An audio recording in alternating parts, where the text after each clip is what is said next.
we're about to go somewhere odd now. Times to rise and elevation starts to drop down. Our little secret, don't kiss and tell, you're so bad. I'll probably see you in hell. Welcome to hell, baby. This is podcast hell. I know about south of the border stuff. Yeah, no, I always knew a little bit about south of the border stuff because my family's from Mexico on my mom's side. Yeah, I think I knew that. But I've never been, yeah, and I don't speak Spanish, and I've just heard stories.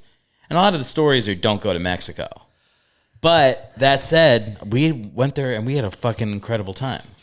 I love Mexico. I love Latin America in general.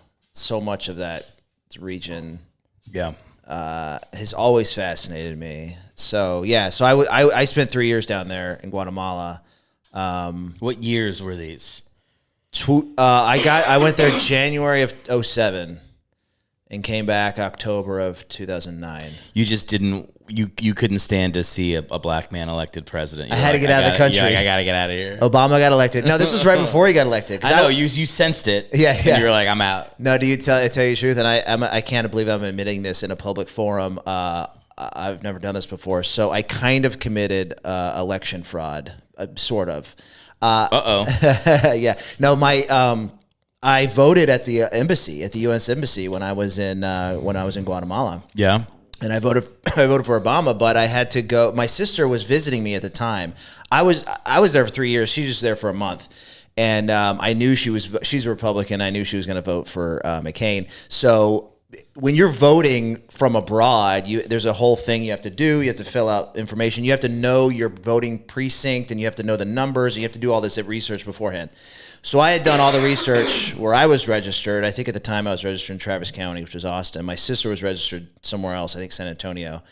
Bexar County. Bear County, yes. It's pronounced good. It's pronounced Bear, but yes, it's spelled Bexar. Yeah. Anyway, my sister, I knew that she didn't know that she needed to do this research before we showed up to the polling station at the U.S. Embassy. We show up, and she goes, "Oh, I don't know my voting precinct." And I was like, "Oh, yeah, you were supposed to find that out."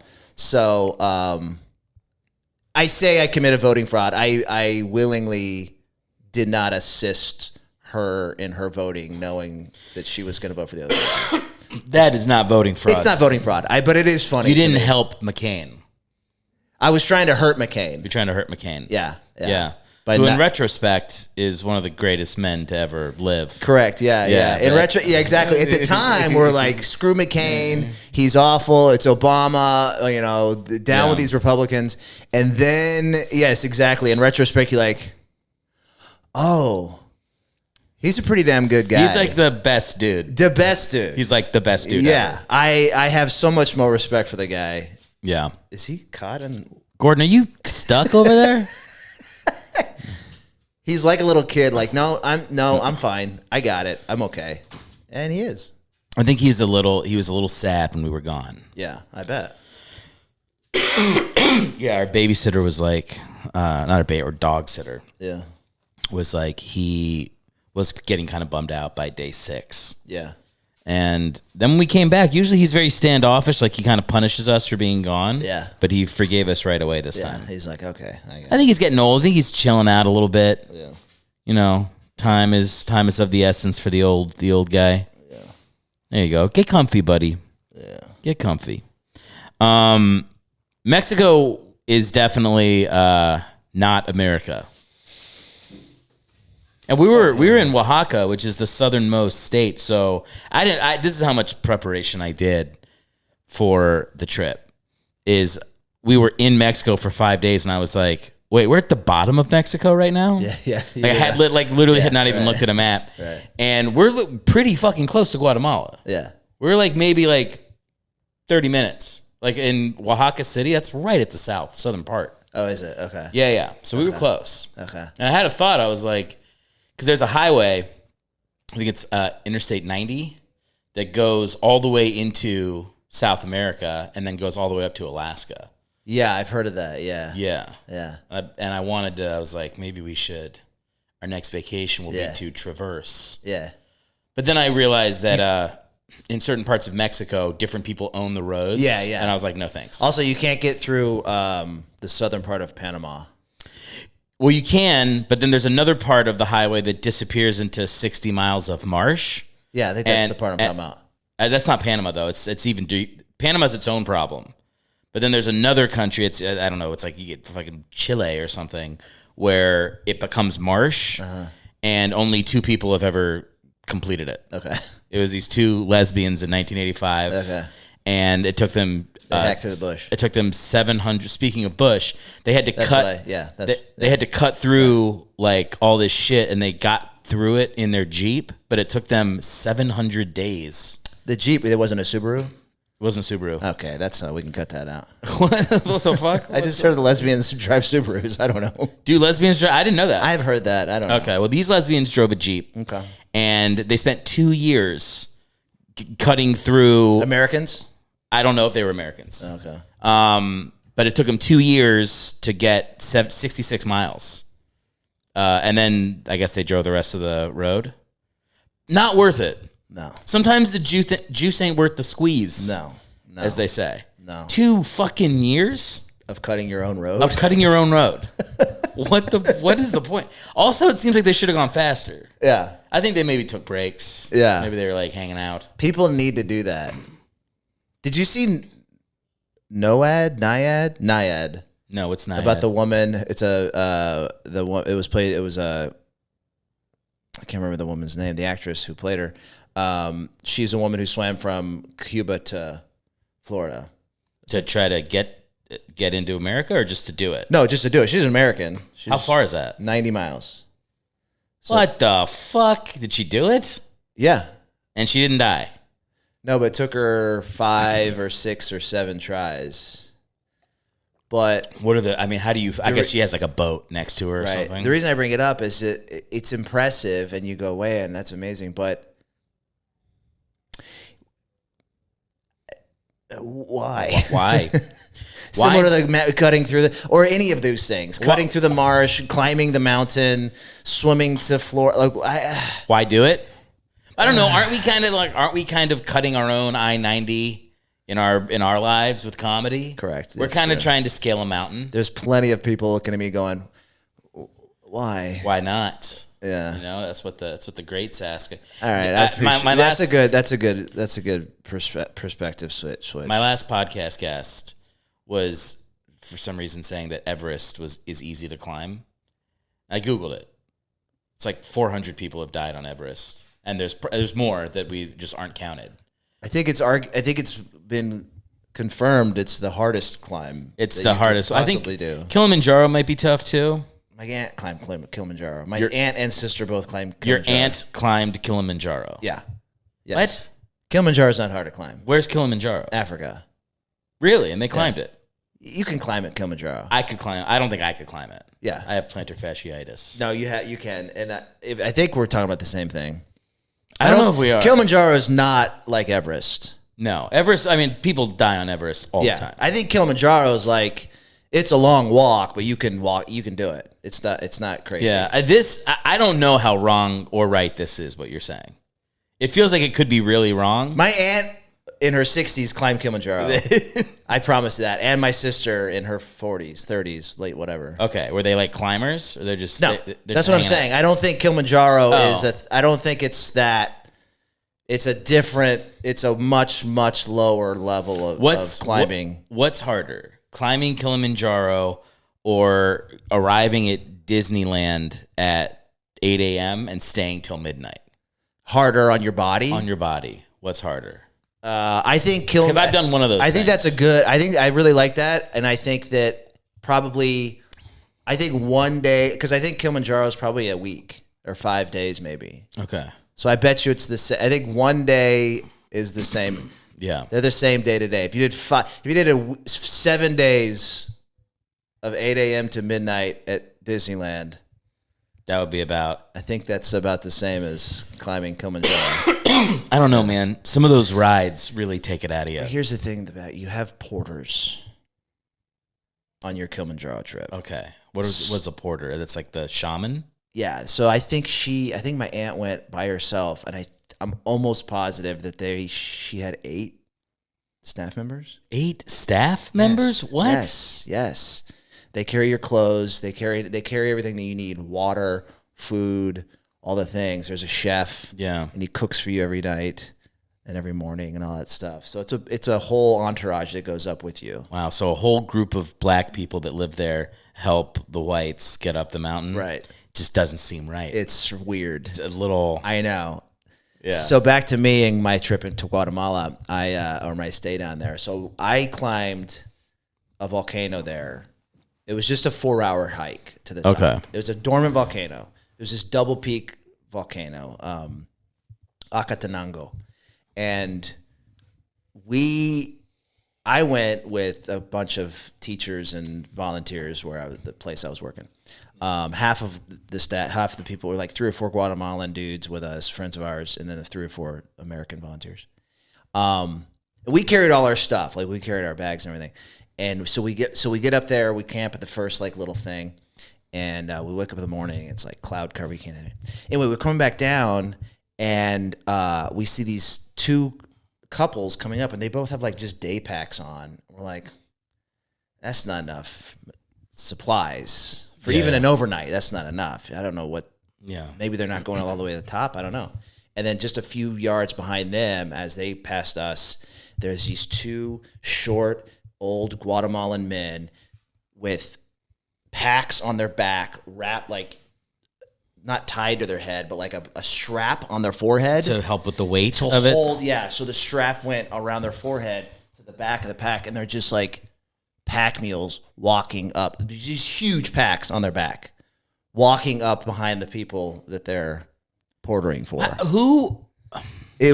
I couldn't believe how they were holding that much weight and carrying that much weight, much less up a mountain, you know. I genuinely, this is the thing, and it's no slight on your aunt or your sister, but I couldn't even enjoy myself. I don't think so. I couldn't either. I couldn't enjoy myself knowing there's another human being carrying my shit. I don't know. I don't think so either. Yeah, I feel weird getting too good of service in hotels. You know, I'm like enough. Just leave the food. It's fine. Thank you. Maybe but maybe there's something in you that is. I think that's an issue that you have. It's just like that's why I went on a cruise once. Yeah, I hated it, and I shouldn't say that. My dad treated me. It was great. Thank you, Dad. But I hated it because it is people like doing everything for you. And there's a part of me that's like, I can fucking do it myself. Yeah. I don't know. I feel like that's the thing for old people or something, to like have someone else doing your shit, doing your laundry. Like even that part when you like, because you can do that in hotels. Like you can ask them to do I never would do that. It just feels fucking weird to me. Yeah. You know? Yeah. Well, I don't know. I don't know if that's something wrong with me, but it's hard for me to. I don't mean wrong with you. It's just an indication, of maybe you don't feel worthy. That's what I was getting at. Maybe I don't feel worthy. Or maybe there's something about like, is there some self-deprecating or loathing or something like that? No, it's maybe I don't fucking know. I just feel weird. I just like don't want people to have to do shit for me like that. Yeah. It's different if it's like, again, if I like can't do it, if I'm hurt and my wife's like cooking for me, and that's fine. Like that's helping somebody out. Yeah. But if I can do it, I want to do it. I don't want, like the idea of having a chauffeur would be crazy. Someone driving me around, take me to the fucking, Spectrum, whatever. Fuck that. I don't need that. To the spectrum. I don't know why I said the spectrum. But just like, no, you're on the spectrum. You don't go to the spectrum. That's my bad. That is my bad. No, like it's just like I just can't ever imagine reaching any level of fame where I'm too busy to just do basic shit, like drive myself around. Yeah. And even we flew first class on the way back. Well, I don't know how we did it. You didn't order that. I don't think we did. You got upgraded. I think we just got upgraded. Okay. But never been in first class before. Oh, I've been in first class. Well, let me tell you. I got upgraded. And let me tell you something. It's a fucking We had to do it on 2 flights because we had a connection. We fucked up the second one because we were late, so we didn't get to do the fun part of sitting on the plane early and watching the peasants head back. That's how I was. I didn't know I was going to be in first class, which just sucks because like that's the best part is that you get on first. That's the best part. Yes, and you start drinking. And people look and they're like, "Is somebody famous here?" And you can kind of like what I did the first trip is I pulled my hat down, so it looked like maybe I was, and then I was like, "Gotcha, I'm a no name," but it was, "Fuck you, I'm unsuccessful." No, on the original first flight, which was just like an hour. We were there early, on the plane, shit loaded. Other people start to come on. Incredible feeling. Yeah, incredible. It's to the point where I'm like, I don't really know. It'll be very hard to go back. Right, literally to go back to coach. Yeah, I know. I might have to do business class and fly less often. That's what I feel. Yeah, I live in a very tiny apartment. Not very tiny, but it's a studio apartment. And I've been in your apartment. You've been in my apartment. And I think to myself, I think I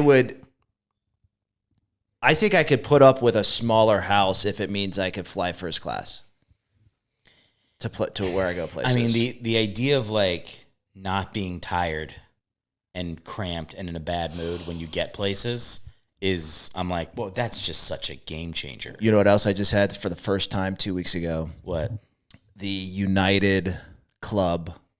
Oh, you went to the club? Yes. The club's great. My dad is a member. Yeah. And I was with him. He was flying back to Michigan. I was flying back here, but we were both in Austin together, and our flights were about the same time. So he got me into the United Club off of his thing. So I got to sit there for like 2 hours. And I was at first the same thing. I was like, I don't need the special thing. I can go sit at my gate. It doesn't matter. I'm a normal person. I don't need all this stuff. And then it matters. Yes, it matters. You sit down. It's so quiet. Yeah. It's not even all the free food. Like there was all this delicious. They had like really great sandwiches and free coffee. Like all this like really. There was a buffet and stuff, which was great and all that. But that's not even the nicest part about it. It's just the fact that you have room to sit and it's quiet. No one else is there. And nobody else is there. And and the outlets work and the seats are nice. I mean, you know what it also is? It's also just basic shit. It's like the way you're being treated there is not some insane, oh, my liege, allow me to blow you while you watch your favorite sports. Yeah. It's literally just like, there's a seat. Yeah. There's not somebody on your fucking shoulder. Yep. The outlet works. Yep. There's Wi-Fi. Yep. And you can get a water. Like, literally, that's it. And you go, what prince have I become? Yeah. Like, it changes. You feel yourself changing on the inside. I did force myself to eat 2 sandwiches after I had just eaten lunch before I got there. You can tell the people that aren't there that often by when they're leaving, they're like stashing the food. Yeah. Like, I almost did that, and I thought, act like you've been here before. Act like you've been here before. Yeah.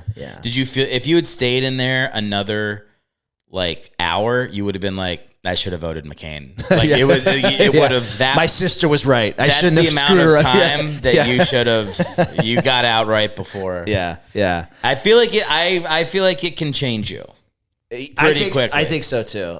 Yeah. I think you start to That said the conclusion that the 2 white men came to is what we. What does this being white have to do with? There's a lot of whiteness. There's a lot of like. What's the whiteness? Like us talking about getting a little taste of privilege, and we're like, yeah, that's the way it should be. That's not that's anybody feels that way. I know, but I think that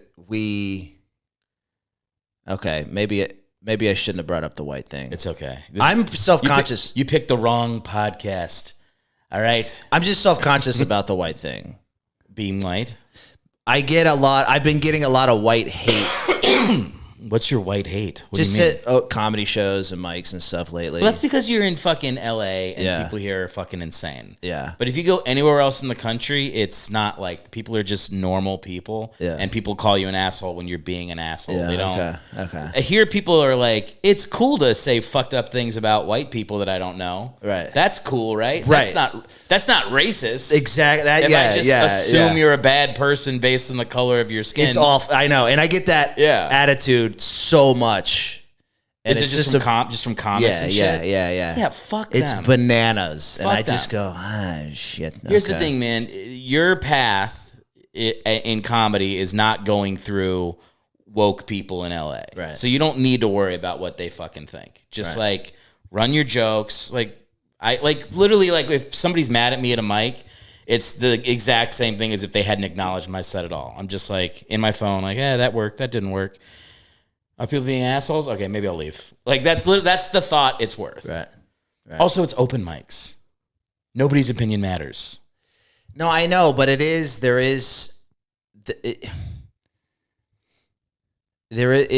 a kind of a reflection of like what's going on. It's an election year, man. People are fucking crazy. Yeah.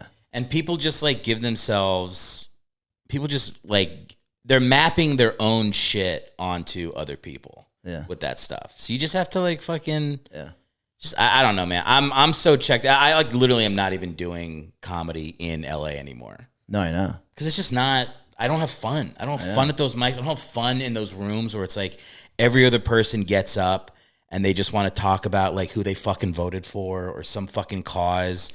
And it's like, before they tell a joke, they make sure that it's just a joke. I actually voted for. It's like it's like the setup to lead people into just telling a single fucking joke here. Right. Everywhere else I've been, it's not like that, including black rooms around the country. Right. Including when I used to perform in Harlem, they weren't that sensitive. Right. It's like a woke white LA thing. Okay. All right. I don't know. I won't worry about it. And by the way, none of them are watching this podcast too, so you can speak freely. Fuck them. It sucks. It's just a weird. It's just a weird place to be. Like I actually heard a comedian. It was an open mic, but he. I think I may have talked about this last time I was here. It sounds from. I feel like we've had this conversation. I'll tell you. He was a person of color. I think he was probably South Asian descent, and he was being genuine. He genuinely asked, at least it seemed like a genuine question, is making fun of white people, if a person of color makes fun of a white person, is that considered racist? And he was asking the audience, and I said yes. And so, and that doesn't matter. It's fine. That guy's weird and whatever. But it's just if that one person is asking that there, it is kind of an indication that there is a general sense, I think, among a percentage of the population that does consider hate against somebody for the color of their skin is only sometimes racist. Yeah, if it's direct, they think they think you can't be racist if you're white because you can't be racist against white people because white people have power, right? Which is insane because what you're saying is everybody besides white people is powerless and has no self-agency, right? Which is racist, right? So it's maybe you should just try to treat everybody the same and stop having double standards for how you. But even regardless of the power, the definite. Judging a person based on the color of the skin, isn't that always racist? It's always racist. Isn't that always racist? Yes. The fucked up thing is in comedy, I think we should be able to make fun of each other. So it's it can be different in a comedic sense, but if you're just actually hating on people, for the color of their skin, yes, you can be racist to white people as an Asian person or a Mexican person. Right. I was in Mexico; they're fucking racist as shit to black people down there. Yeah. It's that was the other thing that was so fucking funny. When we went to the Guerreros game, my wife, she's progressive. I'm not. We fight about that stuff sometimes. First inning, the first time the Guerreros get a runner on base. oh, like literally like 5,000 Mexicans just going crazy with the fucking tomahawk. And I'm like, oh, I guess they don't. And then like second inning, the guy walks with 2 outs. Oh, like louder, like as they get drunker, like the chant gets crazier. Like people are standing up doing the acts. I'm like, the next time some fucking wokey piece of shit says something about the Chiefs, remember this moment. Remember this moment surrounded by actual Mexicans in Oaxaca, which is like huge on their like, you know, our indigenous culture as part of our food and art and culture. Tomahawking the fuck out of every baseball moment that they could. Wait, is what their mascot is the Guerrero? I don't even know what a Guerrero is. Their mascot, that means warrior. Yes. Well, their mascot. Guerra is war. Yes. So Guerrero might be warrior. I think it's warrior. Yeah. Their logo it's just a baseball diamond. Okay. Their actual mascot at the stands was this it's Toto. And he's like I think he was like a lion or something. But it was lion, and there's this other guy, I think his name was Nathan. They had Nathan on the back. And it was just 2 dudes freak dancing with chicks in the audience. So there's no like there's no like Aztec. There's no connection Aztec, or like indigenous. No. It's just they like. But they hit that tomahawk hard.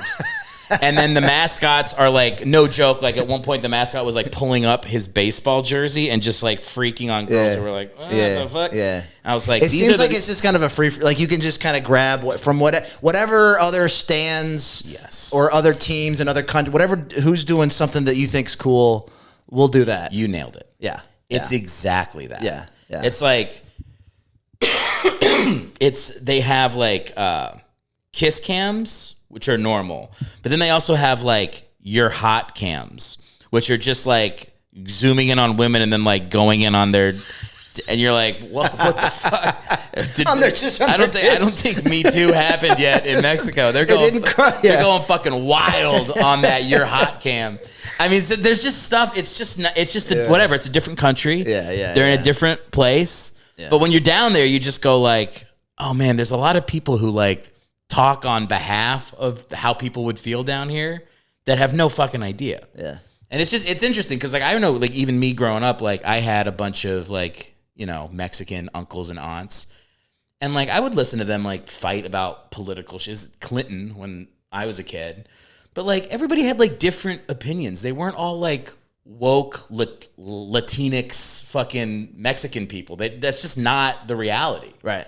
It's like people have their own fucking, people are individuals with their own ideas, and you shouldn't be trying to like speak for whole groups of people. Right. And by the way, this is all like, I did this. I used to tell my grandmother, who's fucking Azteca Mexican, that the name Redskins was racist. And she was a Redskins fan. And I'd be like, you should stop. Like, what the fuck I was like 10. Yeah. Being like. Oh, you were like a little woke kid at 10? I wasn't 10. This would have been when I was like in high school. Okay. Because I like read an article from Michael Wilbon saying they should change the name. Yeah. And I'm like, now I know something. Yeah. Let me recite what I read. And you told your grandmother who is has indigenous. Yeah, she's fucking she's like roots, Aztec. Yeah, Mexican. She called herself Mexican Azteca. Yeah. And I remember her like laughing at me. I also remember she loved the movie Pocahontas, which everybody's like is the worst movie of all time. She like, fucking loved that movie. We watched it so much. Yeah. But I think like a lot of not everybody, but a lot of like indigenous people enjoy seeing the Redskins or movies that depict Native Americans, even if it's not like the perfect thing, because it's like it keeps them in the conversation. And when you just change, the Warhawks become the fucking Eagles or whatever, it's like it's taking them out of the conversation to do that. Yeah. So I think a lot of people, that's like all those studies about like when they, the idiot Redskins owner that had the 90% of Native Americans support the name Redskins, and people were like, it's self-identifying. That's why that study's no good. And they like, I remember like the Daily Show did a thing on it. They redid the study again, like 2 years later, with people that had to prove that they had actual like Native American roots, and it was like 90%. Like, it was still the same result. Like, most people don't give a fuck about that stuff. Yeah. But if you did it here, if you went to an open mic and were like, had like a Braves Tomahawk shirt, you'd 3 comics would mention it. Right. Or Chiefs or something. Yeah, and they'd be very offended on the behalf of people that don't give a fuck. Yeah. Anyway. Before we're off the topic of baseball in Mexico, did they serve alcohol at the game? We drank. You could drink it through the 9th inning. Okay. And people were so drunk. The Guerreros lost like 11-4, and people were getting so into the 8th and 9th inning. Okay. The reason I asked is because in Guatemala they don't sell beer at the soccer games. Really? Yeah. I thought it was interesting that Mexico did not stop people from drinking at any point. Right. Yeah. Like here, after it's like halfway through the 7th inning. Yes, they stopped serving. Yeah, because we weren't drinking because we went to the game. We had like an early flight out. It was the last night we were there, so we didn't really drink I can't remember if I drank or not. But we were noticing. We were like, man, they're getting their ass kicked. It was like 11-1 in the 8th inning, and people are like getting rowdy with like when they get a runner on base. I'm like, it's kind of crazy that like the fans are this passionate. And then right below me, a waitress just handed a dude like 2 beers. I was like, right. Everybody's just a party. Fucking trashed by the end. Yeah. So much fun though. Yeah. So much fun. Yeah. No, so in Guatemala, I went to a couple soccer games in Guatemala, and then went to the National Stadium, which is in Guatemala City. They had, they have like a national soccer league, and I don't know how many teams, but the capital has 2 teams, Los Cremas and Los Rojos, the whites and the reds. Yeah. And so I went to a game one time, and they have, not only do they not serve beer at the stadium because they don't want people getting so crazy, but they also have the different sections, like the cheap seats and the mid-tier seats and the expensive seats are sectioned off by chain link fence, and then at the top, razor wire. So they have razor wire fencing separating the different sections to keep people from just beating the shit out of each other. Yeah. You know? It's crazy. And then between the stands and the field, there were 2 levels of razor wire. And this wasn't even a packed like this was less than 30% packed stadium, you know? So at first, and I was still drinking when I was at the time, and I was just like, I was kind of mad that there was no, I'm like, we're going to watch this whole game, there's no beer? What are you talking about? Yeah. And then when I saw how crazy people were getting without beer, I thought, I think it's better that we're not. It was a soccer game or a baseball game? Soccer.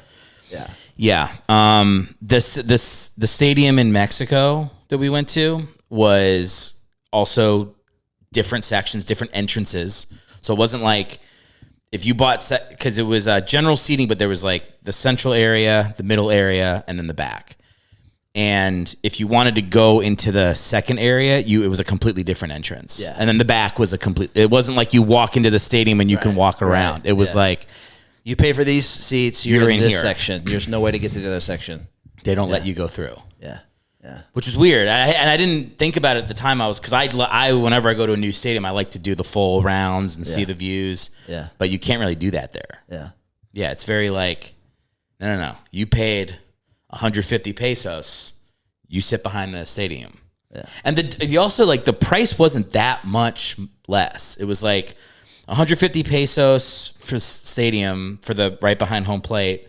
And then it was like 110 pesos to sit on the first or third baseline, and then it was 20 pesos to sit in the back or sit in the stands. Outfield? Yeah. Yeah.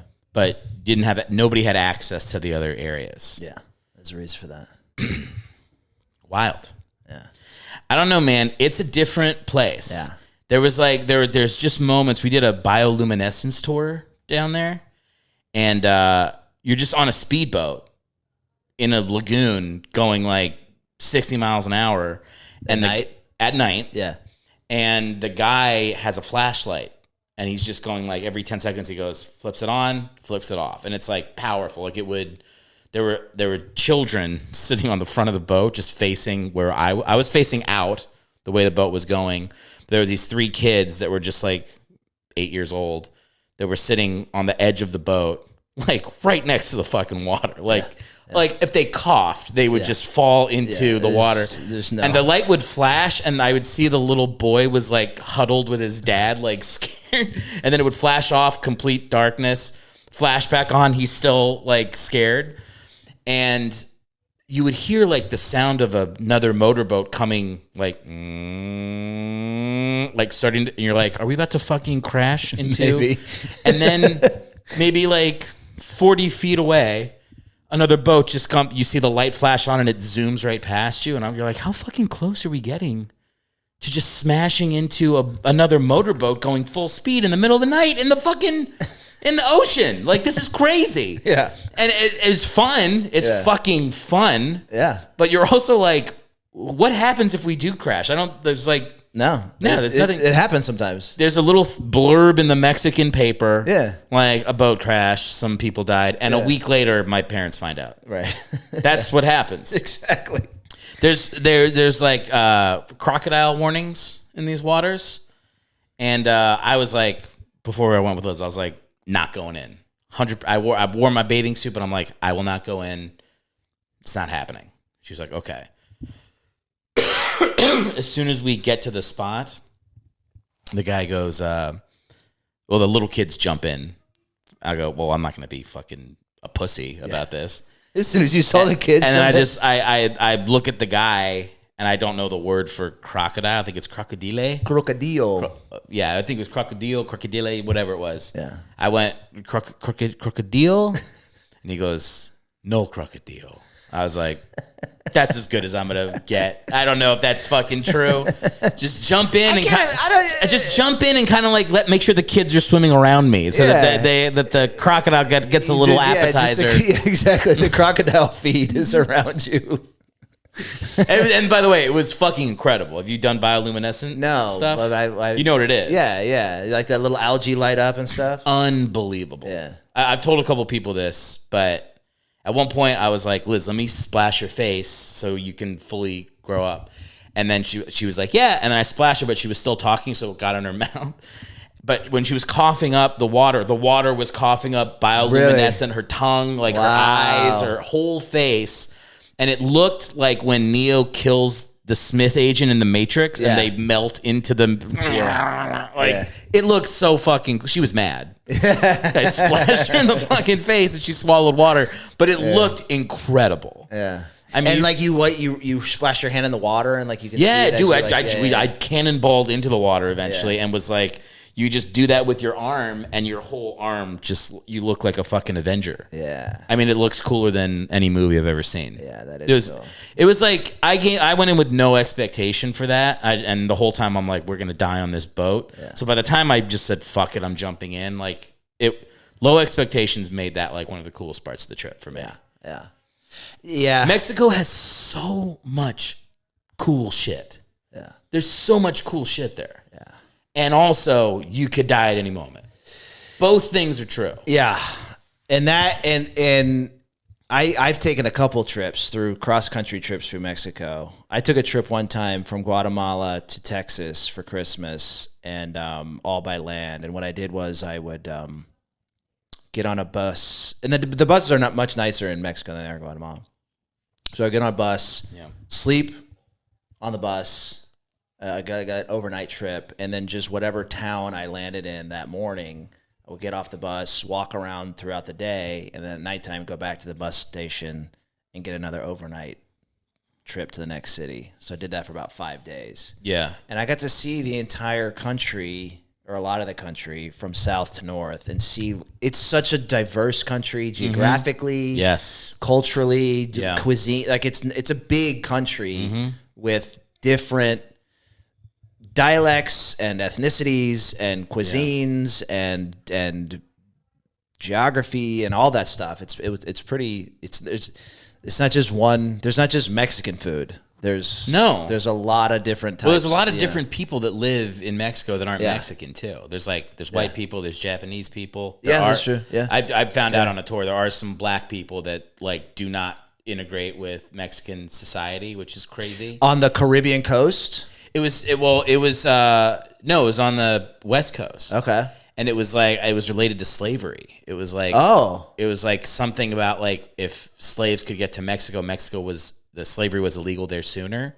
So they these are like descended from like enslaved people in this American South. Our tour guide told us about it. Really? But then she also went, I've lived here for 10 years and never seen a black person. And we were like, okay, that's pretty wild. Wow. And it was like, she was talking about a place that they lived that was like not far away from Oaxaca City.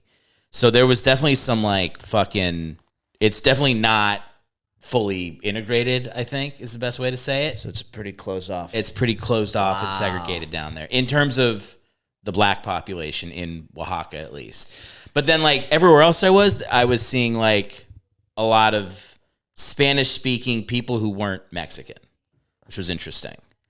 So it's like, it just felt, and then the whatever tour guide we had, because we went to go see like a mountain that had a natural spring. That was fucking cool too. It was like, it's like being in a hot tub. You swim to the edge and you're just looking down like fucking 2,000 feet. He was saying there's like 14 different indigenous people still, or tribes of people still living in Oaxaca City, still speaking their ancient languages in addition to anybody else that immigrated. Yeah. So it kind of reminded me of Queens. Okay. Because when I lived in Queens, they'd always be like, more languages are spoken in this borough than anywhere else. Right. And like, yeah, it was similar. It's like you would hear languages being spoken as you were walking on the street that weren't Spanish a lot. Yeah, those are indigenous languages. Yeah. It was cool. So Guatemala's the same way. Yeah, I also had, we looked at rugs and we just looked at a bunch of shit. We're just walking around. And like a lot of stuff that reminded me of my grandmother's house when I was a kid that meant nothing to me when I was 7 and she was, speaking English to me. Yeah. But like, I was like, oh fuck, this kind of like reminds me about being home. Like the way, like a lot of the food was like they were making quesadillas the way my grandmother made them with like the ingredients she did. And I was like, oh, this is like, I had a weird connection to a place where I couldn't speak the language at all. Is your grandmother still alive? Nah, she's dead. Oh, okay. Yeah. She died. She was like 88. Oh, okay. Yeah. You could ask her. Well, no, it'd be, now you can have a better appreciation of like. Well, sure. Yeah. Her, I don't really know what her deal was, like coming to America and stuff. There's some, nobody really knows. Things. Oh, okay. We'll leave it at that. Okay. You know what I mean? Yeah. So, I might cut that out. She got here. Oh, fuck it. She's here. She was here. Yeah, we don't know. But it was, I'm also very comfortable with like women speaking Spanish around me where I don't know what they're saying. Cause that was a lot of my childhood. Yeah. I'm like, when I need to move, I'll get hit or they'll yell at me in English. Yeah. So like, Liz was like, at one point she's like, do you feel weird like not knowing what people are saying? I was like, I feel so comfortable. Yeah. I feel so like comfortable. Soothed back into your childhood. I feel soothed. If somebody could hit me over the head with a chancla, that would be catch a broom to the fucking head. My grandma used to wild out with some of that shit. But no, it was like it was oddly soothing the whole time, and I really don't speak Spanish. Yeah. I'll catch like I know what it sounds like to you're about to get hit for jumping on the bed. I know what that sounds like in Spanish. Do you have a desire to learn? Now I do, yeah. Yeah, you should.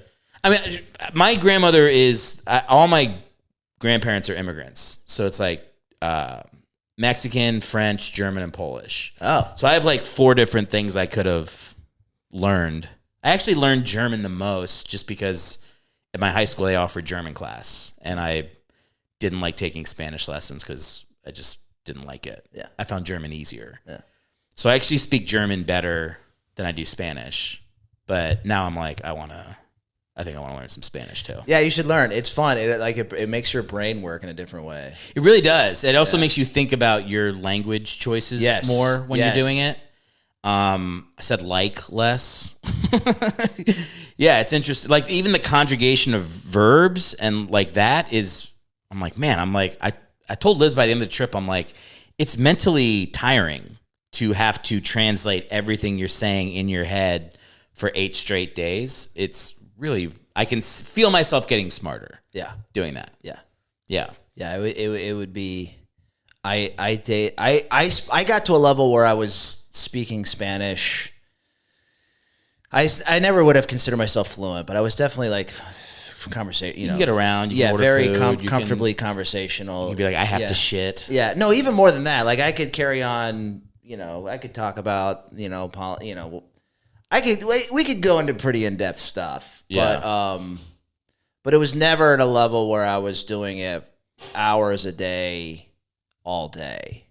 Yeah. The way that, like, I dated a woman who was Dutch, and she, when I was down there, and she would talk about, and her English was perfect. She'd been learning English since she was like, a kid. Yeah. She's from Holland. But even she was just like, yeah, it's like, obviously I speak English really well, but she was like, 8-9 hours of it, I'm tired. It wears you out, Yeah. There was like one point I had to talk to these German girls, and I was very impressed with myself because I haven't tried to speak German since I was 18 years old, like in high school on a Germany trip. Yeah. And I could say shit. Yeah. Like we were having a conversation. It was bad. I'm sure I was butchering their language. Yeah. But I went up to Liz. I was like, "Did you see me fucking talking German just now?" She was like, "Yeah. Can you speak German?" I'm like, "Apparently." Apparently, I could speak German. I mean, I was born in Germany. I lived there till I was 4. Like, people spoke it around me. I think that I didn't know you were born in Germany. My dad was stationed in Germany for a little bit, for the first 4 years of my life. So, okay, I was hoping. So you can't run for president. I can because I'm born. Well, I can't run for president because there's a bunch of videos of me like talking about my dick online. Okay. Although fuck that. I think you could do that. I don't think that disqualifies you. I think anybody can run for president now. I think I have a lot of Facebook rants that would be embarrassing. It might help that might be part of your campaign. Yeah. I can talk about my dick like a real American. I will tell you this. My old Facebook rants are probably so fucking woke. Like, I was pretty into liberal politics when I got on Facebook. Really? So I've had a couple things, like, I'd never go on Facebook unless, my dad sends me a meme. Yeah. And you'll get the, 15 years ago, post, I'll get, 2 sentences and be like, whoa, delete, fuck, Jesus Christ. You went on a tear about the Redskins. I talk a lot about making trade fair. Just like, what the fuck am I doing? Right, yeah. I was watching a lot of... I don't know what I was watching. Bill Maher, Daily Show. Reich. What's his name? Stephen Reich. Stephen Reich. That's not his name. What the fuck is that? Not Reich. That doesn't sound right. That's something else. No, I used to Keith Olbermann. I used to love Keith Olbermann a lot. Yeah. He's kind of losing it. Yeah. It seems like he's a little off his... What's the guy? He's very short. Like liberal guy? Yeah. He's like a commentator. No, he's like a professor, writer. He's always interviewed on any sort of liberal. Cornel West? No, he's a white guy. He's always Paul Begala. No, it's a Stephen Reich-ish. Stephen. Well, Reich is what the German army did. I know. It's not Reich. the Third Reich. It's not Reich. I got it. I don't know. It doesn't matter. It doesn't matter. I that stuff would all come back. However I'm running for president, they'd be like, "What the fuck was he saying?" I'd be like, "Yeah, what can I say? I'm a Facebook Facebook generation. I came up in Facebook generation." Well, I think two things that doesn't matter anymore. Trump, I think, has made it okay. Like, Trump has proven that you can say and do whatever you want if you own it. Is like if you just go all in. Never apologize. Never apologize. Absolute. Overtake everybody with bold confidence. He did apologize for the grab him by the pussy thing. Oh, he did? For a second. Oh, okay. And he started to lose, and he went, "I was just kidding. I'm not sorry." And they were like, "Okay, we still like you." Yeah. He started to go "I shouldn't have said that." Yeah. And then he stopped. Yeah. So because of that I think was his that was one chance where he might be a little normal. Yeah. And he blew right past it. Nice. And now it's now it's just fucking, now it's crazy. I know. I kind of, all that stuff with the Trump stuff, that happened while we were in Mexico. I didn't know about it until... Oh, when he got found the guilty verdict? I found out on Saturday when I got back. Yeah. We were talking about it in the airport. I was like, I saw it on my phone because I didn't have Wi-Fi down there. It's not going to affect it. In fact, I think he's raised so much more money since the guilty verdict. No fucking shit. I mean, it's like it's wind in his. How sails. did they not figure that out when they impeached him? Right. Like, it's not going to work. It's not going to work. Right. Just fucking run a dude that isn't dead to beat him. Right. Or, like, stop saying crazy shit. Like, just, like, stop giving him ammo. Like, right. It's who the fuck? I don't even know who the fuck I'm going to vote for. I can't go Trump. I just can't. Yeah. I don't really want to vote Biden. Nobody does. Nobody does. That's the nobody wants to vote. Part of me is like, RFK's fun. He had a little brainworm in there. That's kind of fun. Let me tell you what I trust about RFK. His wife doesn't like that he's running for president, and she says it. Okay, she goes, I didn't know that. Yeah, Cheryl Hines. She's from Curb Your Enthusiasm. Okay. Yeah. I don't know that much about anything. Do you know who Cheryl Hines is? No. You never watched Curb? You never watched Curb Your Enthusiasm? You're a comic. That's like the comic show. You've never watched Curb Your Enthusiasm? Dude. I don't like it. You don't like it? I don't like it. What the fuck? It drives me crazy. What are you talking about? It drives up my anxiety. Like his neurotic, I think because I have that neuroses that Larry David has. Yeah. Watching him do it, it makes me anxious, and I don't like it. You don't see the comedy in it. I do. Or it doesn't make you laugh. I do think it's funny, and I do see I think it's funny. I think it's well made. I see the appeal. Can't do it. It makes me anxious. Okay. Yeah. That's fair. That's fair. Yeah. I'll get off it. Yeah. I get it though. But my greater point is, you're obviously mistaken. You got to get over that. It's a great show. But Cheryl Hines will talk about, like, they're getting interviewed, and they'll be like, Cheryl, how you doing? She's like, I fucking hate this. It sucks. I have to tell him to be a nice person because he's very facts driven, and I tell him he has to have a heart. And we fight about stuff a lot, but I love him. And she's kind of like a little over him. Yeah. It sounds like, and she's not like every other fucking first lady. Like, oh, he's the greatest. Right? And he's such a good man. She's like, he fucking sucks a lot. Like she just kind of comes out with it. All right. And I'm like, I can trust that. That's a real marriage. Yeah. It's like she loves him. She loves him, but she doesn't like him. Yeah. Sometimes. Yeah. And she's willing to talk, and she's willing to be real about that. She talks some shit about him. It's that brainworm. I'm not sure if I believe that. She going to the brainworm? She gets on him on the vaccine stuff. She's like, all our kids are vaccinated. Oh, she said yes, oh really? Yes, when they talk. Oh, wow. He'll go on this. He's like, yeah. And she's like, and she'll go, all our kids are vaxxed. I'm like, they can be, that's fine. That works for me. That makes fucking sense. Of all the shit, of the choices, I'm like, I could, I don't know. I could see it. Yeah. If he goes, Cheryl will look over my shoulder on everything I sign, I would vote for him. Okay. If he just goes like, she said she won't suck my dick for 4 years unless I let her weigh in on every single decision, I'd be like 100%. Yeah. Yeah. Okay. You're okay with that. Okay. But we'll see. I don't know. I might end up just voting for a dead dude.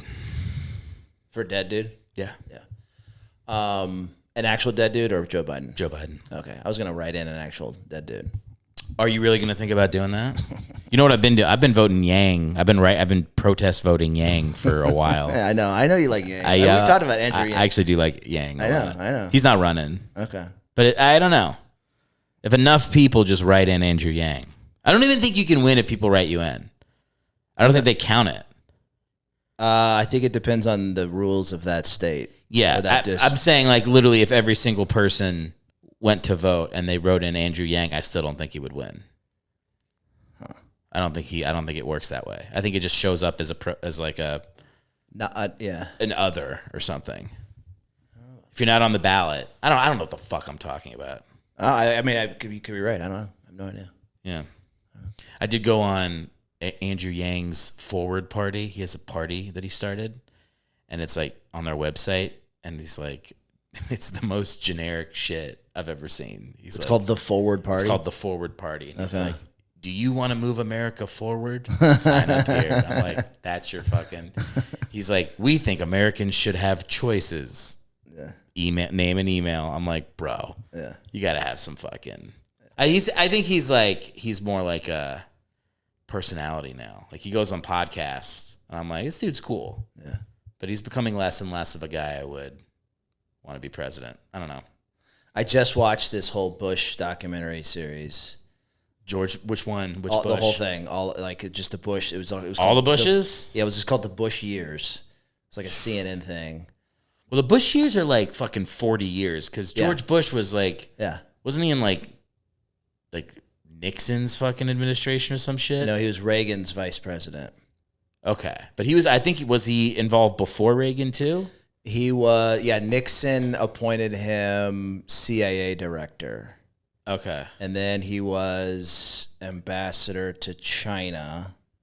Yeah, so I think he was active. Yeah, he was doing Nixon shit years. for Nixon. Yeah. But it started with his father, Prescott Bush, was a senator. Yeah. You know. He was not a great dude. Was he not? He's doing a little dealing with the Nazis.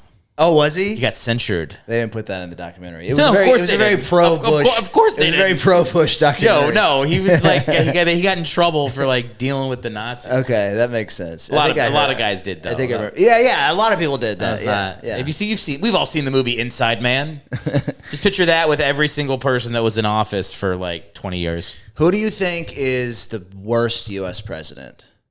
The guy right before Lincoln. I always forget his fucking name. Buchanan. Yeah.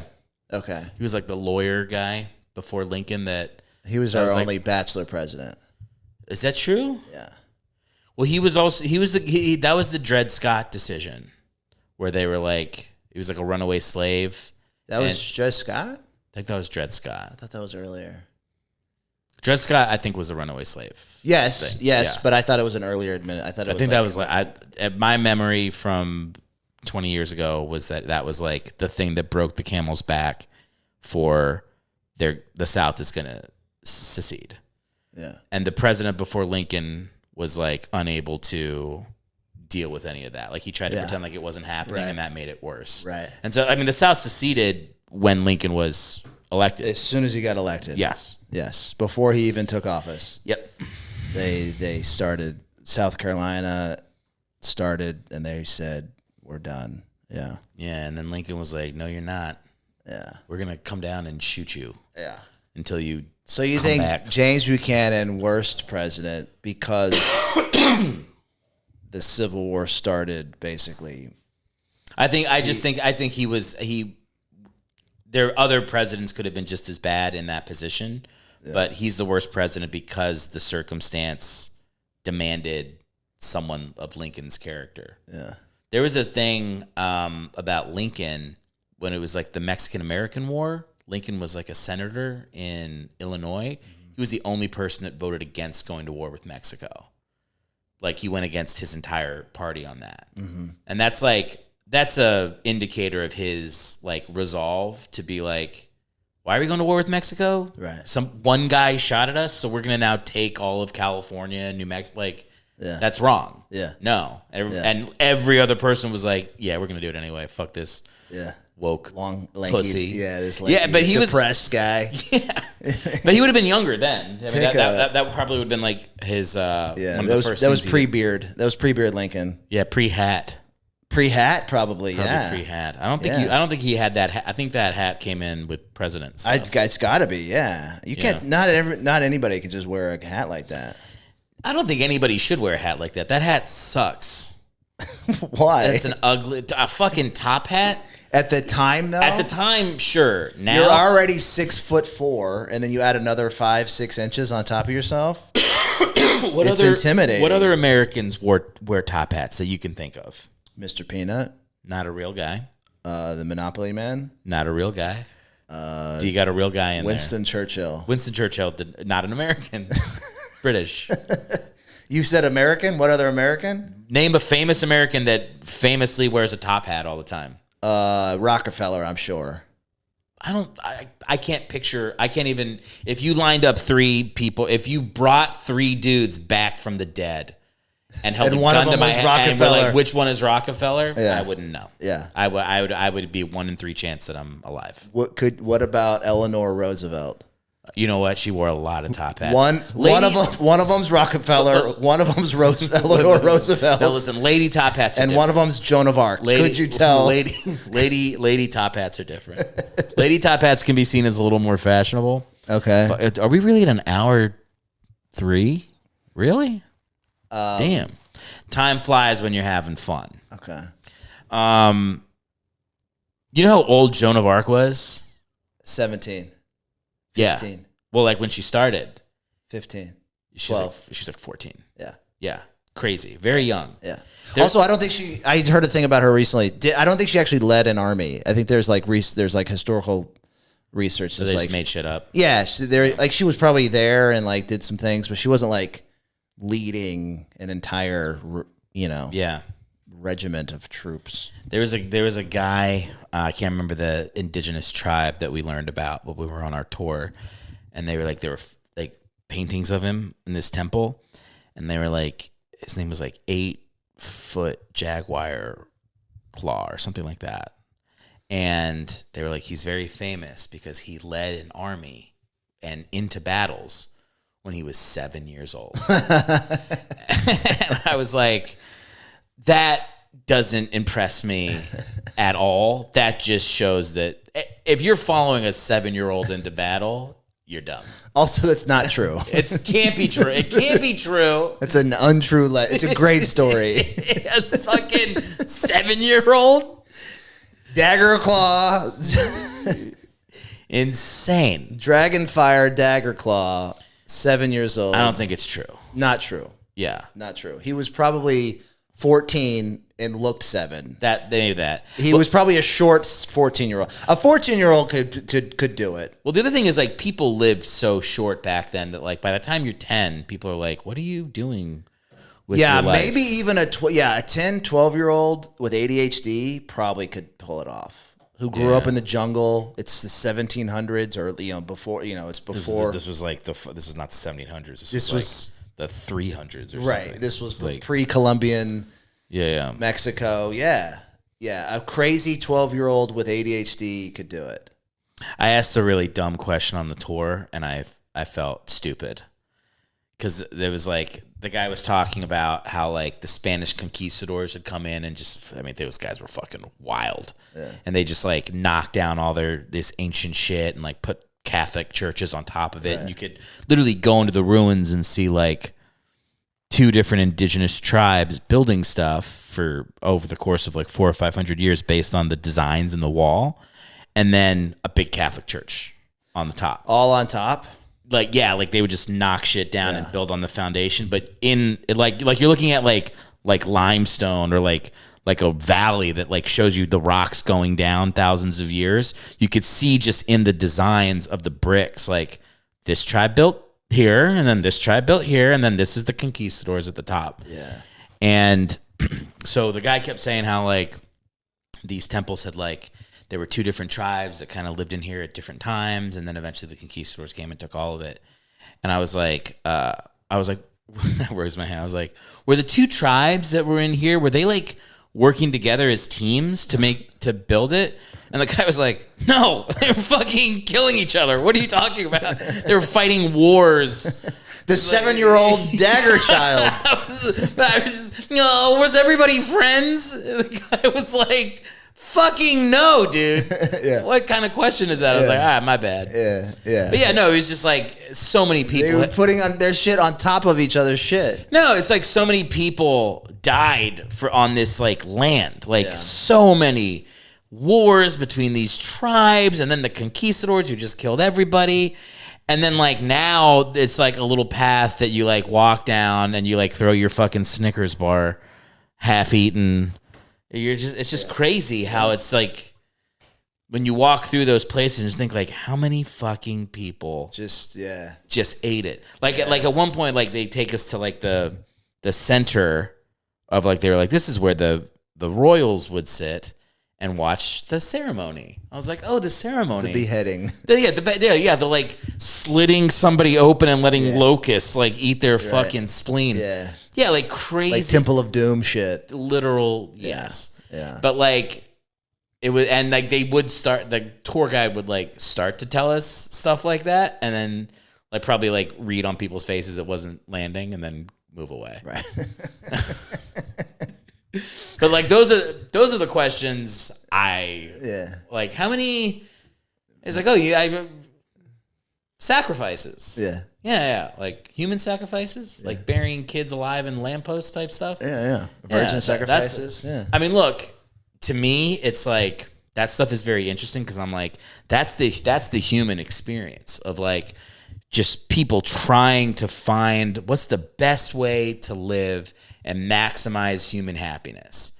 And now we're like, 2024, we're like, go to therapy and, you got to love you. And you got to talk about your feelings and just don't let anybody tell you that your truth. It used to be like, we have to chop off our son's head. Yeah, but it's take for his the whole blood but it's for everybody. And so the wheat will grow or the corn. Or we know the kid is scared, but like this is an important thing and we're very proud of you. And but that's a genuine thing. Yeah. And you're like, to me, it's like that struggle of like, humanity trying to get to a place where you're like, how do we make this not a nightmare to be alive? And like back then, those were real solutions that people came up with. Yes. And like, I don't know. It's like, what the fuck would I have been doing 2,000 years ago? Would I have been like, should we be killing these kids? Or I'd be like, that kid would be perfect. Would I be the guy picking out kids? Yeah. Being like, that kid fucking won't shut up during hieroglyphics class. Yeah. Bury him alive. Yeah. I don't know. No, I think you might have to pick like an actual, like a valuable kid. I think that makes the sacrifice more important. 100%. You might have to sacrifice the strong kid, the warrior kid. There was one tribe that he was telling us about where they would fight. And then whoever won, the loser would kill him. Yeah. Yeah. There was soccer, like not like pre-soccer. It was like a soccer type game. It was kind of like a cross between soccer and basketball and lacrosse.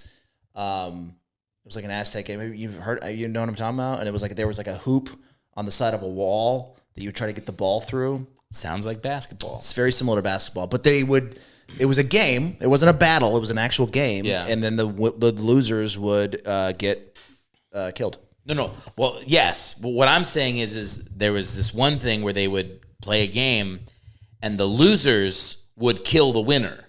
Oh. The honor was to be killed at the end. Oh. And the loser would then would lose the game like, oh, I lost. Fucking chop somebody's head off and then live his life in shame for having lost. Wow. Isn't the winner gets to die a glorious. Yes, and probably be painted on this wall. That eventually the conquistadors came in and just were like, paint over that. Yeah. Wild. Wow. Fucking wild. Yeah. I wish I remembered the names of these tribes. Yeah. Actually, I don't, because then people could Google it and I got all of it wrong. Yeah, you get it right. But it was a crazy tour. And he was giving us like he was just like, I feel like he was sprinkling that in, some of that stuff. Yeah. But I was like, I want that full tour. Yeah. I want that tour. I don't want to hear about the fucking gods they were praying to. I want to hear about how they killed people. Yeah. That part's fascinating. It's just the different ways that you can experience human life on this planet are so vast. Yeah. There's so many different 100% like ways that you can look at this life. Yeah, look at religious people. Like, they're like, if a religious person really believes their shit, then that can be very, like, that just changes everything they do in their life. Like, if you truly believe in heaven, then this is like a waiting room for, right, like, exactly. Who fucking cares what happens? Right. That's the whole thing with, like, if you're like a jihadist or something, you're like, yeah, dude, I get fucking 72 virgins. All I have to do is like kill Malala. Sorry. Like that's not even fucking close. Yeah. If you really believe it though.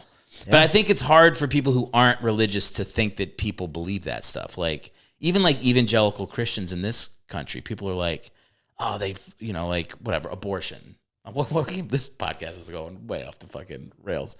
But like abortion. Yeah. I'm pro choice. Abortion. I'm pro-abortion. I usually don't say pro-abortion. I say I'm pro-choice. I think people should have a choice, all that stuff. I think it should be, regulated. Yeah. So it's not, I don't think you should be able to like put a knife in the kid's head as it's coming out, but you get what I'm saying. Yeah. Reasonable pro-choice. Yeah. But like when people are like, oh, they fucking hate women. I'm like, maybe some people feel that way, but I think most people that are pro-life just think babies are being killed. Yeah. And if you really believe that, they're acting pretty cool about it. They're being very reasonable about the murder of kids. Yeah. And it's not, again, I don't agree with it, but like I can understand why someone would, I don't even think you'd have to be religious to feel that way. Yeah. So it's like, I think that's very valid. I was having this, not an argument, I was having a conversation with myself on the exact, and coming up with this very same conclusion. Yeah. Which is, I don't think these people are evil or crazy or or whatever. They really think that it's killing children, and this is their best way to stop that. And it's not my best way to stop. It's not what I would choose. No, it's not the way I would choose. Because guess what? I'm also anti-killing children. Yeah, I also don't want. I don't want to kill children. Yeah. But I don't want people who are pregnant and don't want to be pregnant to be forced to have to do that. Be forced to do it. Yeah. So what's the solution at the moment? It's either everybody has access to abortion or nobody has access to abortion. And I think the actual question is, because we're not, the problem isn't people are having abortions. The problem is women are getting pregnant who don't want to be pregnant.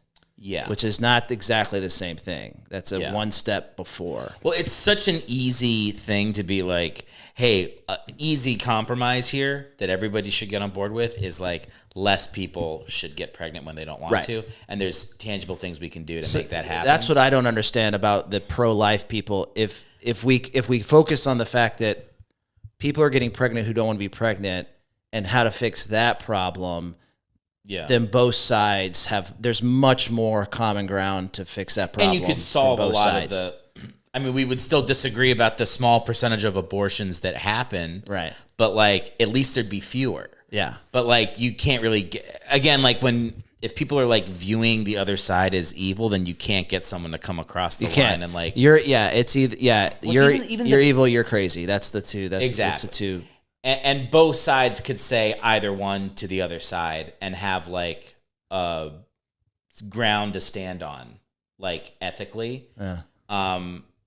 And yeah, it's just like, I think there are some issues that are like supposed to be gray. Like, I don't think there's supposed to be like a solid one side is right, and one side is wrong. Like, I just think some like there are outliers for any fucking thing you think. Yeah. There's one situation where you can go, what if this and this and this happened? And you create a hypothetical that's right on that fucking line. Right. And like, I think so few people are willing to like address that or like even be willing to like try to understand someone else's perspective. Right. Like, it's a thing I learned about like if you're having a discussion with somebody, you try to strongman what they think, which is like, let me say your argument to you in a way that you would go, yes, that's what I actually think. And we go, great, let's start arguing there. Instead of me going like, so you just want to kill babies, right? Right. And I make you argue, I straw man you, and I make you argue against something you don't even think. Right. That's the problem. So few people can actually go like, let me take my own opinion out of it. Let me try to think like you. And let me say what you think to you. And you go, yes, that's what I think. Yeah. And I've done that with people before. My dad. We're all like, I'll go, I know why you like fucking Trump. This, and that. Yeah. And then I'll go like, why do you think I voted for Biden? And he's like, you're gay. And I'm like, God damn it, Dad. Try to hit the ball back. He's like, you're gay. You're gay. He just can't. It's just, you can't get to that to really genuinely try to understand why someone feels the way they feel is like, that's like being a person. That's like having a real conversation. I actually feel kind of fortunate. It used to frustrate me that I had so many of my close family members are so conservative and so differently minded than I am politically. used to be frustrating, but I'm trying now to remind myself that these are not evil, bad, stupid, wandered people. Like, these are good people who want good things. Yeah. And have for our society and for our world, and have the solutions that they see to these problems are not solutions that I agree with. That's where we differ, but we all want the same thing. Basically, we want the same thing. We might not prioritize them exactly the same ways, but we all basically want to be able to have safe neighborhoods. We want to have clean drinking water. We want to have, access to resources, and we want to have our businesses thrive. We want these things, but getting there is where we differ. So I have to remind myself that a lot, that these are not crazy, wacky people. And I think it's important for both sides, because it's so easy to demonize. I think my parents, I don't honestly think my parents think that I am on the side of like evil communists, like hell-bent on conspiring against, like, to take down the government type of shit, and it's like, I'm a proud American, and I am not anti-system. I want this system to work, and I want to work through the system. Yeah. I want what you want. I want, it's just the way that we get there, it, to me, from my perspective, is, Drag Queen Story Hour. I'm gay. Dude, I feel like it's, I don't know. Like, I had such when I was young, I was what my dad was, which was like hardcore conservative. I remember going to like, except for your Facebook rants. Well, this is before I knew a gay person. This is when I was in high school. Yeah. I was in a Catholic high school. I was on a debate team, and my dad would prep me. Yeah. I would come in there like little Sean Hannity and be like, "Rah, fucking AIDS is a choice." I just say crazy fucking Catholic shit that I'm embarrassed about. But I was a kid. I'm a kid. I don't fucking know I don't know anything. Yeah. I don't know anything other than what the adults around me have said in a Catholic school. I voted for George W. Bush. Sure. For the same reason, because I didn't know. I was a high school kid, and I was like, I don't know, my parents like him. I don't know. Yeah, whatever. Yeah. And then for me, it was like I went to college, and then I was like, fuck you, Dad, for paying for my school. Yeah. And I just went the complete opposite, and I was like this like big left person, and I moved to New York and was into art and expressing myself and all that stuff. Experimenting with glass dildos. And, it was fun. It was a fun time. Fun time for us all. And then like I get to, early 30s, and I'm like, you're in a longer relationship with somebody, like you start to like you actually need health insurance. I need to go to the fucking dentist. I need money in my bank account to do that. Yeah. And some of the stuff that my dad said to me that I blew off when I was 18 starts making a little more sense. Even just like the financial part of like how to be a responsible adult. And maybe I like threw away some good things he was saying because he would also say stuff that would piss me off. And once I started to like, it was like our relationship got better in other ways, just like actually talking to each other and like, him like showing some level of support for me doing comedy and me being like, I really respect what you did in the Army and thank you for thanking him on Memorial Day, which I wouldn't do for a while. Like once we just started like seeing the things we could agree on. Yeah. It's like, okay, I don't have to agree with you on politics. We don't even have to fucking talk about politics. Right. Let's just like enjoy each other's company and like try to be friends. Yeah. Because now I'm an adult and now I don't have to listen to anything you tell me to do. Yeah. But like, it'd be nice to like just be able to hang out and have a good time. And like, I feel like once it's like, that was a breakthrough moment of like, I can do that with anybody I disagree with. I can, and we can fight and we can talk about politics, but I'm not going to fucking hate them afterwards or like not be friends with someone. Right. I have so many friends who stopped in my friend group that like stopped talking to half of us because of politics. Right. or where I'm like trying to be like, you don't talk to him Trump, anymore. Yeah, like, if you voted for Trump, unfriend me. Or, Like a fantasy football league we were in kind of like broke up because people were fighting in my friend group, the liberals and the conservatives, and it's like, I would have to eat Thanksgiving dinner by myself if I did that. If you did what? If I just like cut out all the conservatives of my life. There's nobody. You're the only liberal. Yeah. Isn't that a great? Yeah. Can I say on that side of the family? Yeah. It's a great feeling to be the most liberal person. I used to be that in my family. Yeah. Now I've been far surpassed. Yeah. But like, I do well in that scenario. Yeah. Yeah. Being the most conservative person, I fucking hate that shit. Really? Yeah, it's what I am here. That's true. That's true. And I'm not even conservative. I'm I know just you're not. Down I know. the middle. And I know. to hear people are like, "Oh, Eric." Don't say. Yeah, Eric is. Yeah, people think I'm like fucking making homemade wine in my fucking bathtub here. Yeah. Because I. Yeah. Whatever. You get your gun. Yeah, you got an arsenal of guns. You know. Yeah, because at an improv show I said I think women's lacrosse should stay as a real sport, and people are like, Eric's got problems. Yeah. So it's just like, try to be friends with everybody. Like, we don't have to go into the shit we disagree on. Like, we can just fucking be friends. I'm glad you said that about your dad, because in the last several years I have also come to a very similar way of a conclusion of just like. My mind's not getting changed. His mind's not getting changed. And there are things that we can talk about that we do agree on. So let's focus on those things. Yeah. And I've been doing that. I think I'm doing a better job than he is.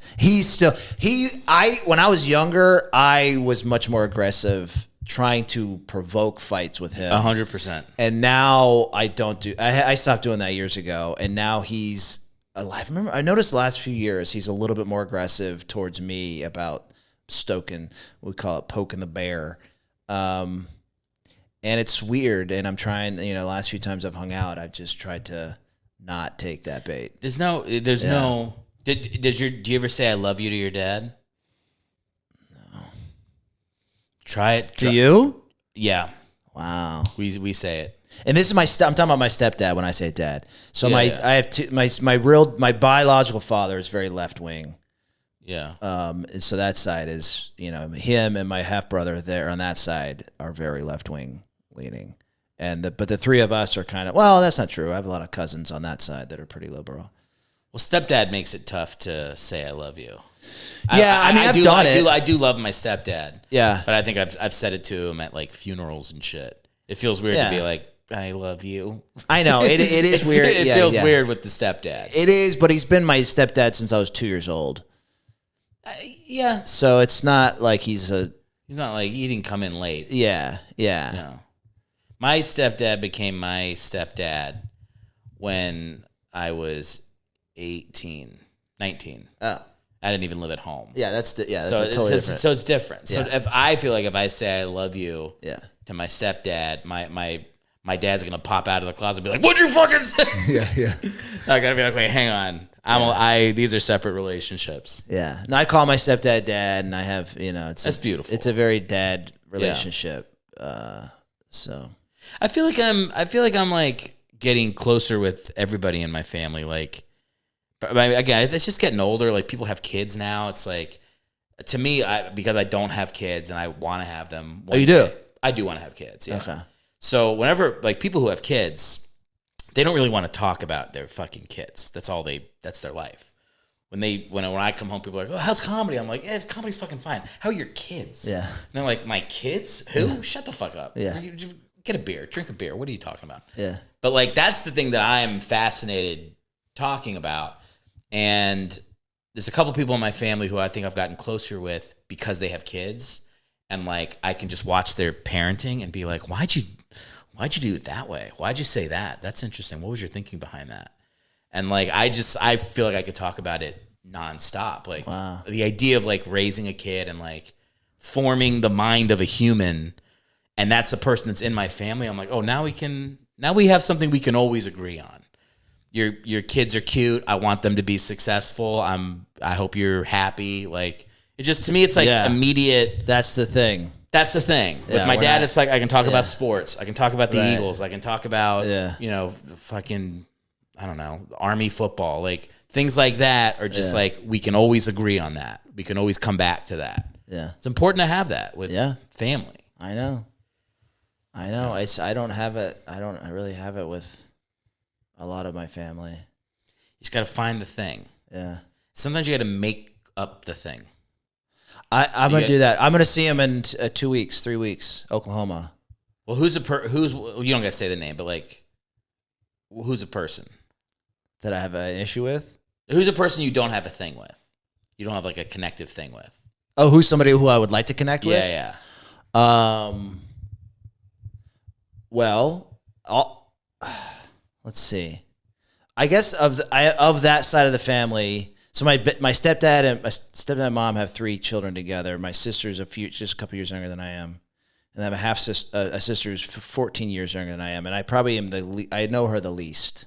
A stepsister, half sister. I don't. Yeah, they're all half. How old is she? 27 or 8. Are you friends with her on social media and stuff? Does she like have any passions or anything? Yeah, she's what does she do? I don't know. Dog stuff. She's into her dog. She's into her dog. Wine. What kind of? She likes wine. Charcuterie boards. She likes she has like a basic bitch Instagram profile. Yeah, yeah. So here's what you do. You like read a bunch of articles on the way home. Like if you're gonna fly home, I guess. You like read a bunch of articles on dogs and wine and charcuterie boards. Yeah.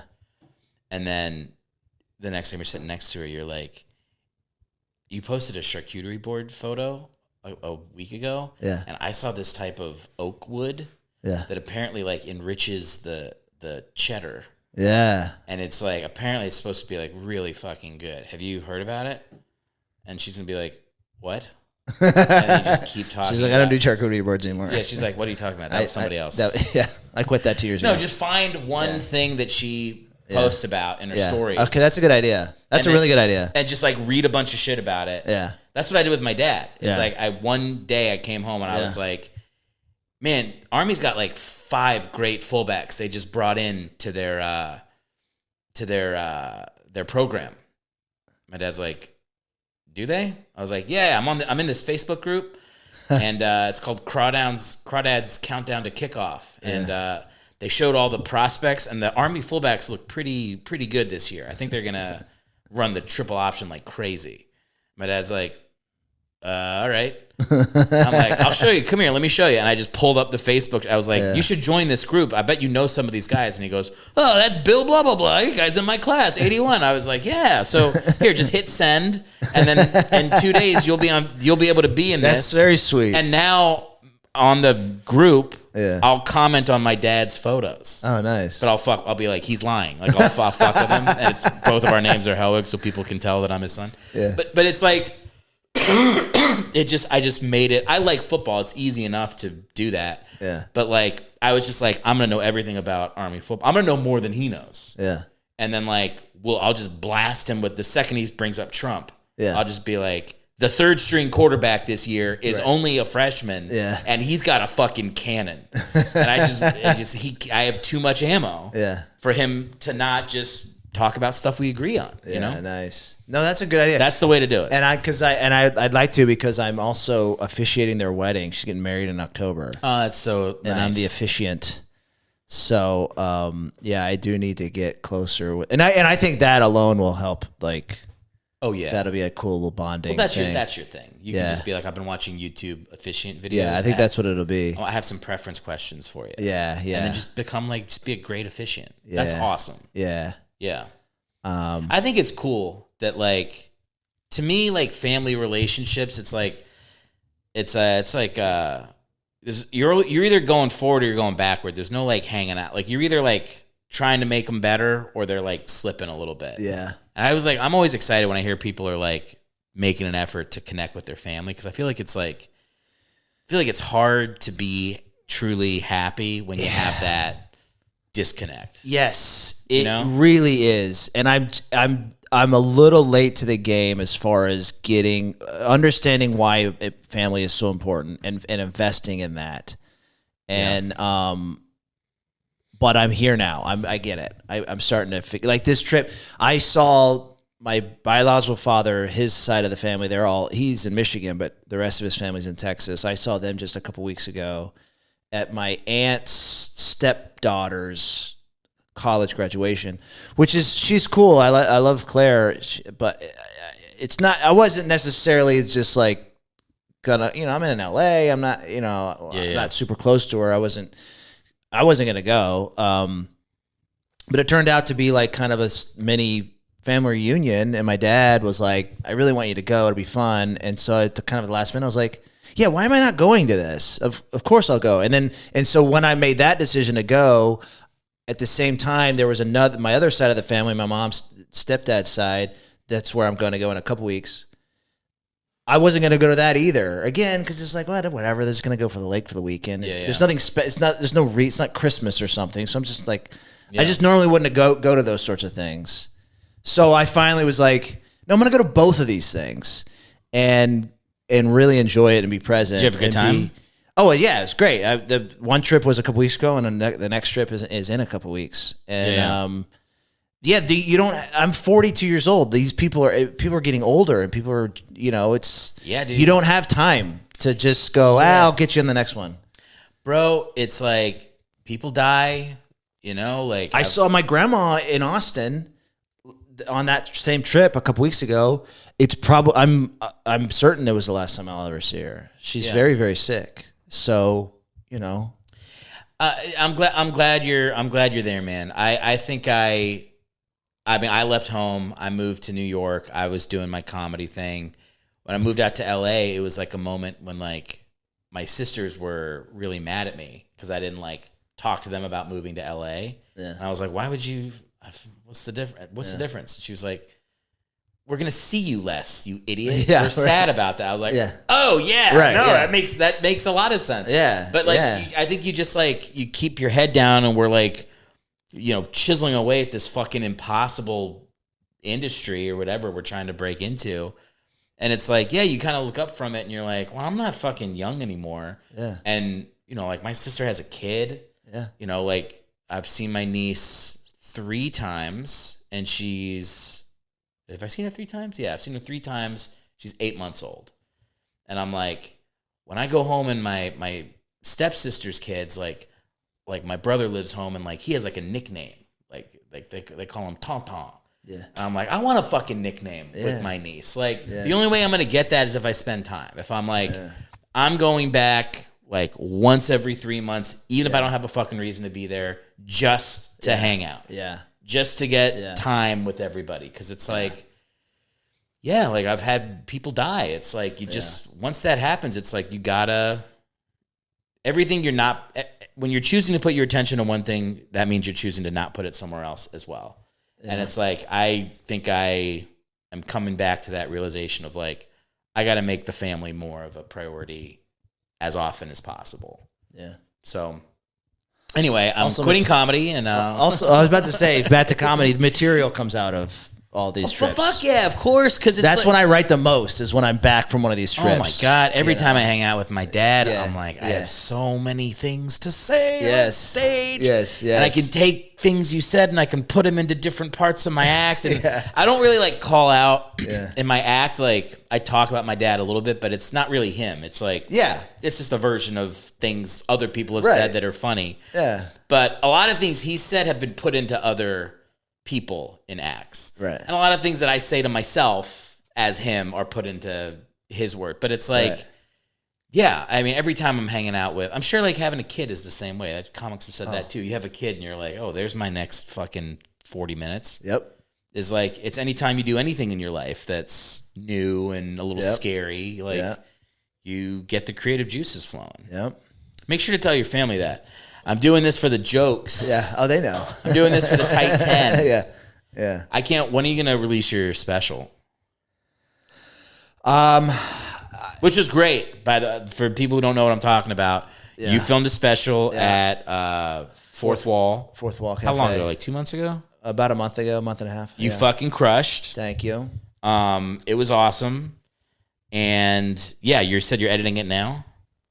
Yeah, I'm editing it now. It's not necessarily. I will release it eventually, like as a standalone special. But the reason I tape the whole thing is to have something on tape that's solid that I can send to bookers and festivals and things. So I'm in the process. I just kind of clipped the whole. I'm in the process of clipping it from like 5-minute chunks and 10-minute chunks and 15-minute chunks for submission.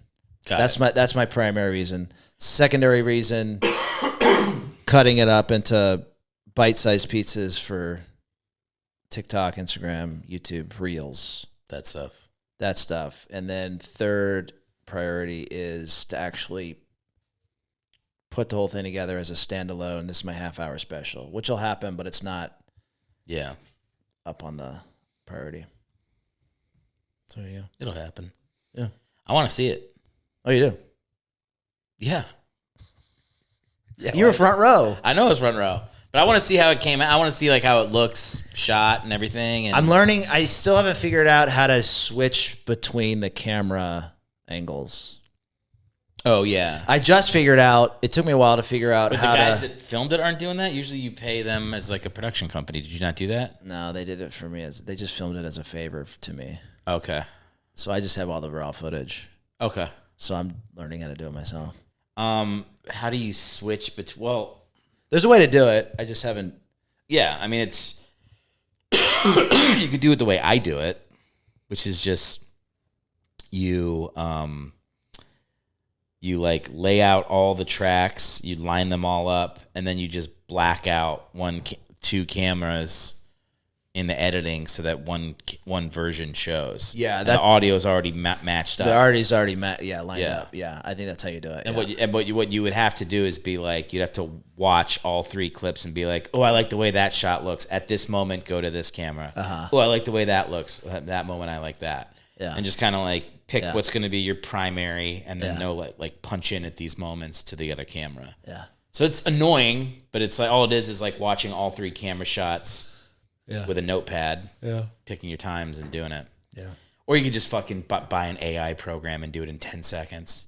Yeah. That's the solution for everything now is like, I was talking about clipping this podcast and my buddy's like, yeah, here's a program. I just texted it to you. It's $40 a month and you'll have 20 clips in an hour. Yeah. I'm like, all right. Are you using it now? Probably going to do it. Oh, you haven't started yet? I'm fucking busy. Yeah. I feel like shit. What should I want to fucking hire someone to do it? Who's going to do it? Yeah. Who wants to do that? Yeah. Well, there are people who would do it, but not anymore because AI is doing it for them. Yeah, at this point, it's like I just feel bad feeding the AI machine. It's like we're rocketing our civilization off a fucking cliff. Yeah. And I'm going to participate in that because I want to go salsa dancing with my wife on a Wednesday night instead of watch myself do stand-up over and over again? Yes. Which is the exact type of thing that I'm like, that's why I'm not putting out clips. Yeah. Because I can't stop salsa dancing. So it's a true story. I went with salsa dancing with Liz, and on the way there, I kept being like, I'm actually pretty good salsa dancer. Did you do that? Did you dance in Mexico? No. Well, yeah, but not like fucking. Not salsa. Just, a little drunk one night. Yeah. But this is like while we were in LA. I was like, I'm a really good salsa dancer, just to let you know.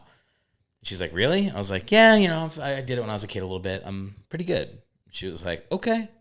And we go salsa dancing. I'm fucking terrible. I'm like stepping on her feet. I'm out of line. I have no hip movement. I'm bad. I'm objectively bad. And she's like, we were driving home. She's like, why did you think you were good? And I was like, well, my grandma told me I was good. And she was like, how old were you when you were 30 dancing? years ago. I was like 5. I was like, oh, fuck, I'm not good. Damn it. I was probably just jumping up and down, and my grandma goes, what a good little salsa dancer. No, I'm really good. I've been carrying that for 33 years. Well, yeah, you have a bad day. Well, at least I can salsa dance. Well, the other thing is one time when I was in New York, when I first moved to New York, there was a club under a bridge that was like, I went to twice and salsa danced. And I thought I was pretty good there too, but we were also doing a lot of absinthe.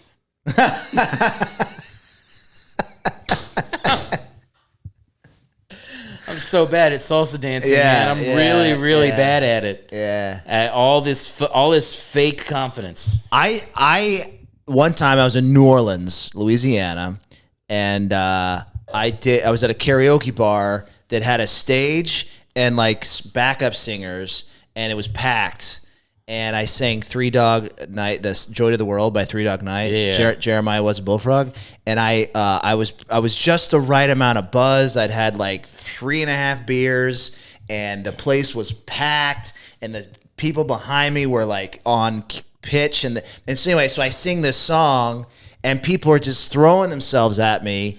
And I was like, I'm really good. At least at this song. Yeah. I'm a really good entertainer and singer, and especially with this song. And I have been to so many karaoke bars and sang that song so many times since. And just bombed hard. And bombed every single time. There was something in the air that night that was just... You get to the right level of drunk. Yes. And that's for a couple things. That can be for karaoke. That can be for sex. Yeah. If you can just get a little... Get those inhibitions down. You're like, normally I wouldn't try to hit that high note. Yeah. Normally I wouldn't try that move. I'm feeling a little loosey. Yeah. I'm telling you. It's don't drink out there, kids. But sometimes... I think it is funny that you said to your wife, "No, I'm really good at salsa dancing." I think that I am. I think I have a similar thing. I think I'm good at dancing because I had some. My mom would teach us. My mom taught me and my friends how to two-step when I was a kid. Okay, we would go to like honky tonks. That's like, where you going, Cotton Eye Joe? I've been like that. Well, the Cotton Eye Joe is an actual dance. Like, that's its own dance. There's like moves to it. But no, two-step's just the very basic.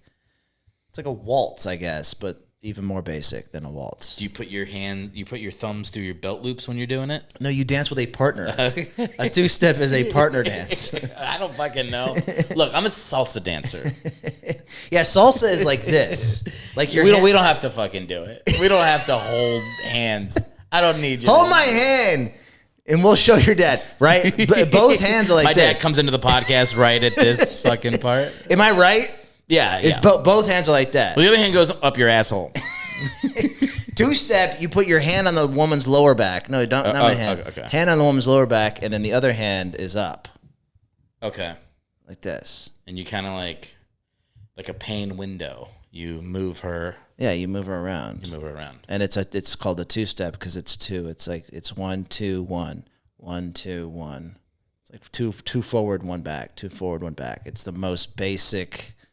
But because of that, as a young child, you're like any dance. I can dance. I am I think like you identified as a dancer. You're like you watch like a Justin Timberlake concert and you're like, I don't want to do that, but if I wanted I would. Yeah, I'm like, I couldn't do it now, but it wouldn't take that long to get me there. Yeah. That's in my head. The things, my brother's a very confident person. He was on this podcast saying that, like, if he wanted to, he could be an astronaut. Like, seriously, he was saying how, like, I could do it. If somebody had a gun to my head, I could.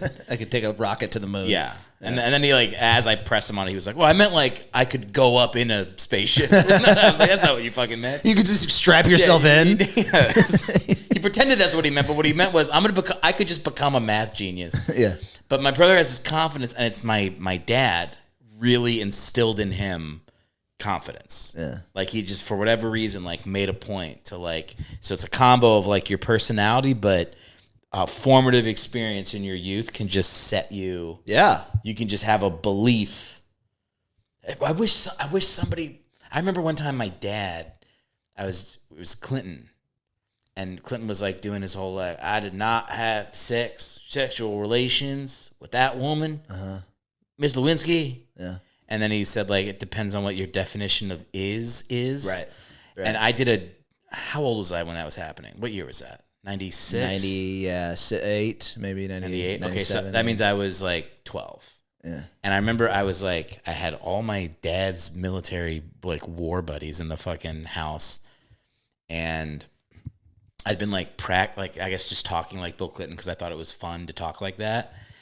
and somebody made a joke about like if they could find a video of him hitting a woman and he'd find a way to talk his way out of it. And I went like, I just like in front of all these old military men, I went, my hand was moving backward in a forward manner and her head was moving forward in a backward manner.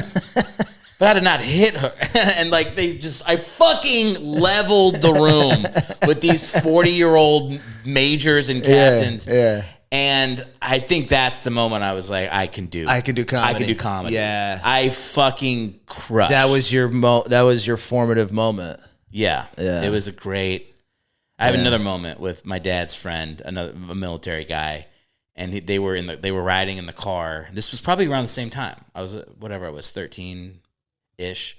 My dad had just gotten a job at this information warfare area, and this other guy was like, he was working in the White House or something, but like as a press secretary or something. And I was like, they were talking like war stuff. They were talking about, because they used to do armor, like tanks and shit. Really cool stuff that they went to West Point for. And I went, do you guys still do tanks? Because you're saying you have other jobs. And they go, yeah, we have other jobs. We used to do tanks. We have new jobs. I was like, yeah. So just to be clear, you used to drive tanks, and now you work with computers, and you're a secretary. my dad's friend, who's a family friend, pulled the car over and was like, can I hit your kid? He basically like chased me around. Just to be clear. He was like, I'm about to punch your son in the fucking face. But no, I like at those moments of like making them laugh and those were like very important to my, like, I believe I can be funny in moments. Yeah. I've never told those stories. Yeah, that's a good story. But those are like real, like in there, in my mind. Yeah. I think back to them often. Yeah.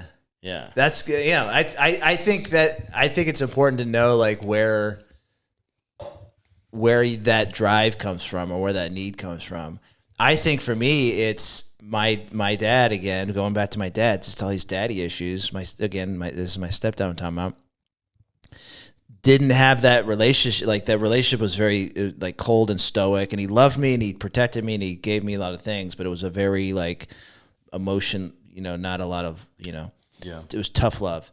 But I can remember I got to a place where I would, over the dinner table, I could make him laugh over by going over what happened to me that day at school or whatever. And oftentimes pointing out something where I was the fool, making fun, something that happened where I said the wrong thing or I messed up or I did something silly and making a joke about it and just seeing his head go back laughing and just going like, he likes me right now. Like that need for him to like me.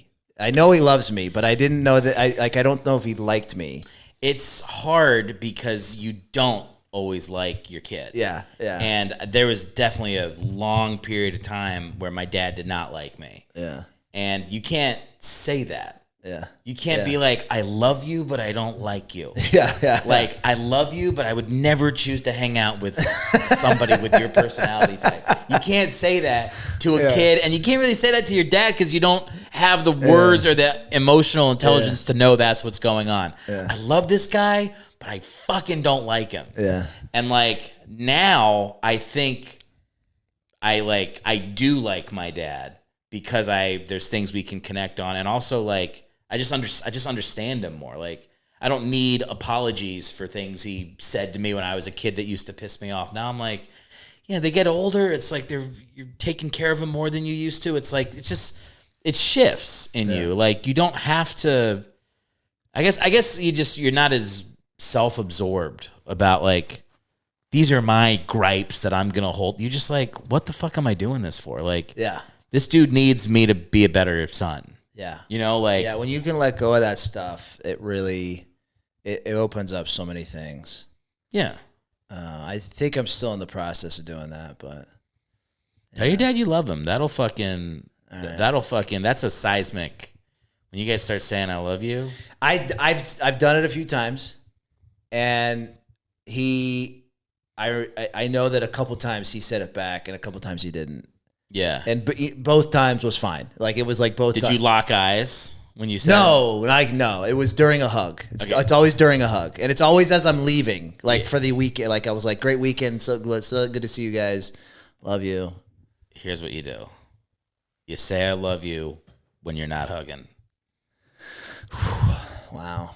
You just like, you're at dinner. Yeah. You're talking. Other people are talking. You just go, love you. And just, he'll have to say it back. If there's if you just make sure he hears it. It's like, it's a good habit to get into when people are old. Yeah. Because the truth is I might have to wait till he's drunk. Or not, tipsy. Yeah. Yeah. As long as you're sober. Yeah. So you can't drink. No. Yeah. Wait till he's drunk, though. Yeah. He's a very gushy drunk. He does get gushy when he's drunk. That's good. Yeah. That's good. Yeah. He's a very lovely drunk guy. Yeah. Were you not a good drunk? No, I was a good drunk. Oh, okay. Yeah. But you were actually a drunk, so you had to stop. I drank a lot. I drank every day, and I would black out, and I had horrible hangovers for years. Yeah. That's why I quit drinking. But I didn't do it. I was a fun drunk. I wasn't an angry, beat people up drunk. That's good. Or a sad drunk either. I was a happy drunk. Yeah. Me too. Yeah. Yeah. It was it was just a lot. I just drank a lot. But my dad's not an alcoholic, but he does like to drink a little bit. And he does he's not a talkative guy. He's a very quiet guy. But when he's had a couple beers, he starts getting talkative, and it's so I love it. It's like, finally. My wife is like that. Like, she'll say something to me, I'll be like, oh yeah, and then she'll keep talking. I'm like, you've been drinking, because it's like one sentence. Like, she expresses herself once, and she said what she needs to. Yeah. But as soon as she starts going, and then I'm like, oh shit, somebody had one too many. Like, it's fun because it's like. Yeah. I don't know, like, more stuff comes out, and it's great. I love those. I love those moments. Yeah. I might be done drinking. Oh yeah? Yeah, not for any, like, I have problems with it, just because, like, at this point, for me to drink, I can't really have beer unless there's a gluten-free option. Yeah. And that's what I drank. I drank, like, shitty fucking Bud Light, Coors Light, Natty Light, that was like the cheap beer, Milwaukee's Best.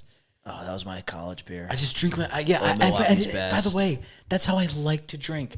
I like a light beer that tastes like piss, that makes me piss 5 times in the night. Yeah. That's drinking. Yeah, it's great. I don't want to fucking sit here with a sifter and be like, oh, it's a 1842 cognac. Yeah. Fucking Buchanan drank this as the Union fell apart. I don't want that. Yeah. I want fucking shitty beer. Yeah. And it doesn't exist for me. What do you mean? Because of gluten. Yeah, the beer I drink, it's all like thick and it stays in the. Everything's a Yingling. Is Yingling gluten? Or not a Yingling. Everything's leaves like Guinness style residue in a cup for gluten free beer. Oh, because it's not beer. They're like using other ingredients, rice or something. Yeah, or like who fucking knows? Cauliflower. It just sucks. Cauliflower. And I don't like drinking liquor. So it's like, and what I don't like wine. Come on. Do I look like a wine guy? I think you could get into wine. The only time I've gotten into wine, I was back in the day. We used to do wine circles with Franzia, which is where. Is this revealing too much? We would get like. Is that a box wine? Yeah, we get like 4 friends and me, and we would go stand on the beach and just like take out a bag of wine and just open it and drink until we couldn't go anymore, and then just pass it to the next guy until the whole bag was gone. I used to have a weird thing about wine as far as like girly, like it's like a girly thing, and then I started drinking it, and it's great. Yeah. Yeah. Because that's exactly my thing, is that it's a girly thing. And that's how I feel. For some reason, it had that for me, but it's not at all. Yeah. I just don't, I just can't. It's a different drunk, too. Is it a funner drunk? I think so.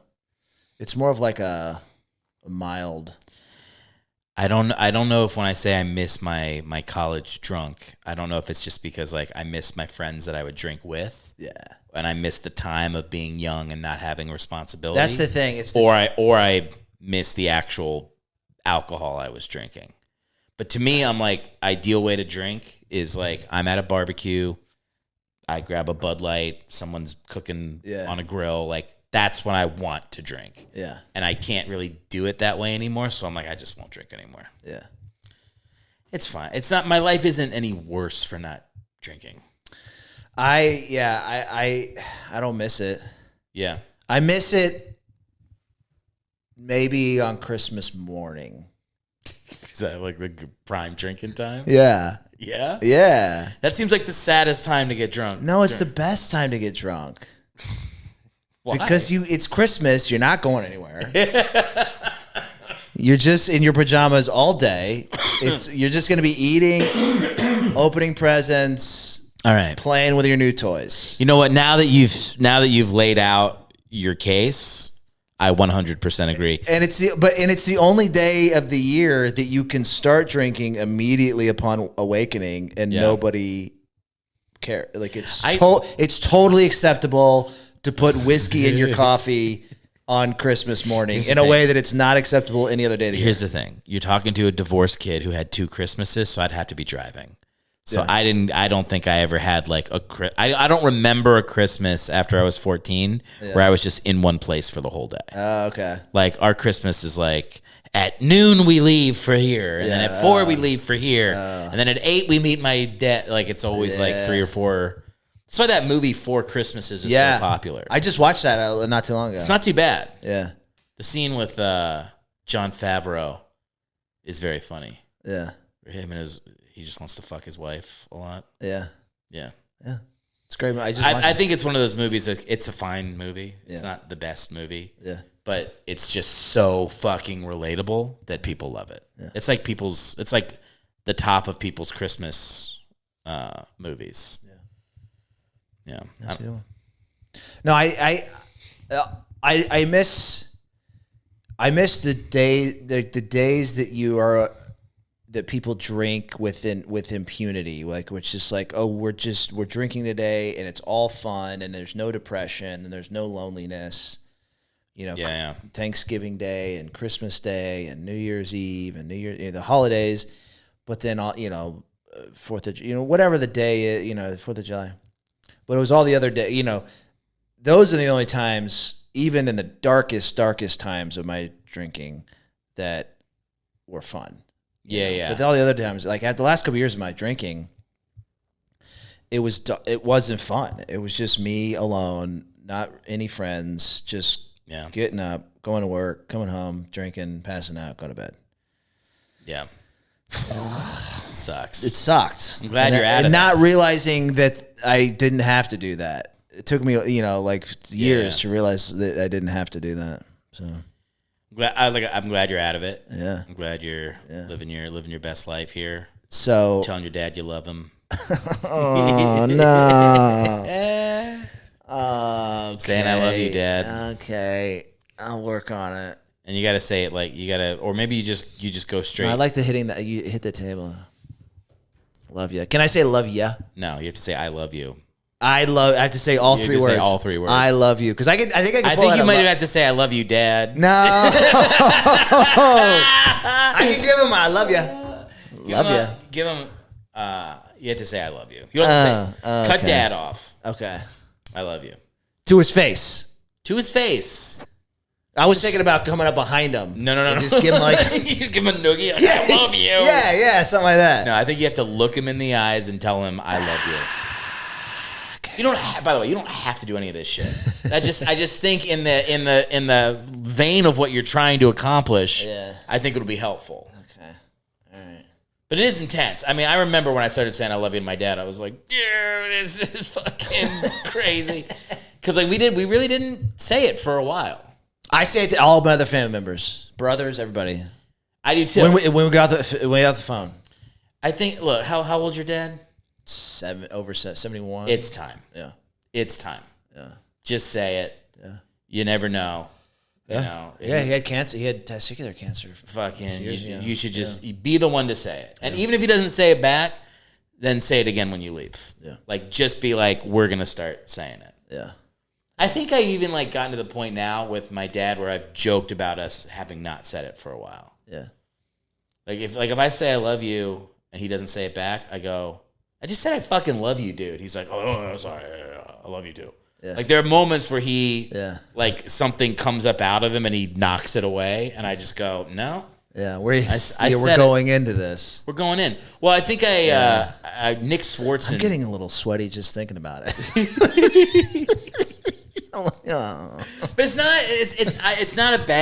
it's not a bad nervous thing. It's what you're saying is absolutely true and uncomfortable. It is important, but it is making me very uncomfortable. It's fucking family shit, dude. Like it's like deep down weird. Like it's like we've got a way we've got a way we do it, and that's not part of it. So when you introduce something new, it's like it's like you're changing your brain chemistry or something to do that stuff. Yeah. But I will say this: once you just are doing it, it's easy. Yeah. I'm glad I started making the effort to do it. I'll give my dad credit too. Like I think he around the same time was doing the same thing. Like my dad, I remember. I mean, I had a festival to go to that I got my pilot that I made into this festival in Long Island. And it was like there was a death in the family and I couldn't go to the funeral and I felt really bad. And my dad still came to the festival after the funeral to like come support me. And I just remember being like, I told him I loved him then, and I was like, I'm just gonna say it every time now. Like that's him.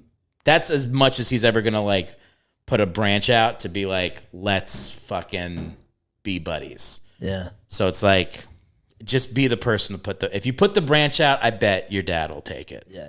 Why every time you come on this podcast, I'm like, here's how you find love. Here's how you repair the. You don't got to take any of my fucking advice. It's good advice. It's really good advice. Let me tell you what I did. This wasn't advice, but last time you were here, I told you that I pluck white hairs out of my beard. Yeah. And you said that it makes you feel better that I'm acting like such a bitch. Yeah. Since you told me that, haven't done it once.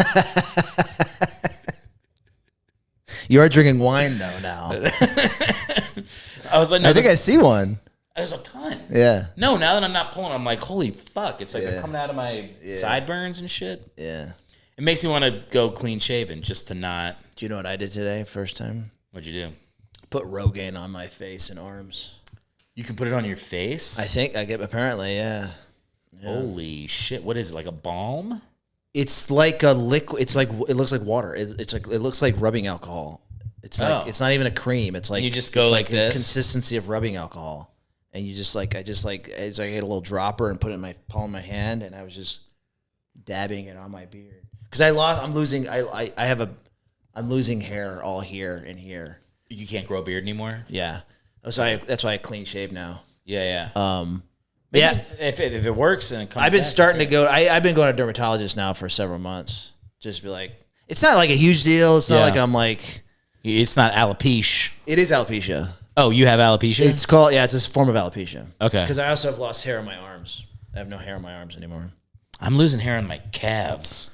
Yeah. My calves are fucking smooth as eggs. Yeah. So it's not like it's not life threatening. It's not painful. It's all cosmetic, and it's not that big of a deal. But it's like, well, if they have stuff for it, I'll do it. Yeah. It's not like plastic surgery or anything like that. Are the brows gonna go?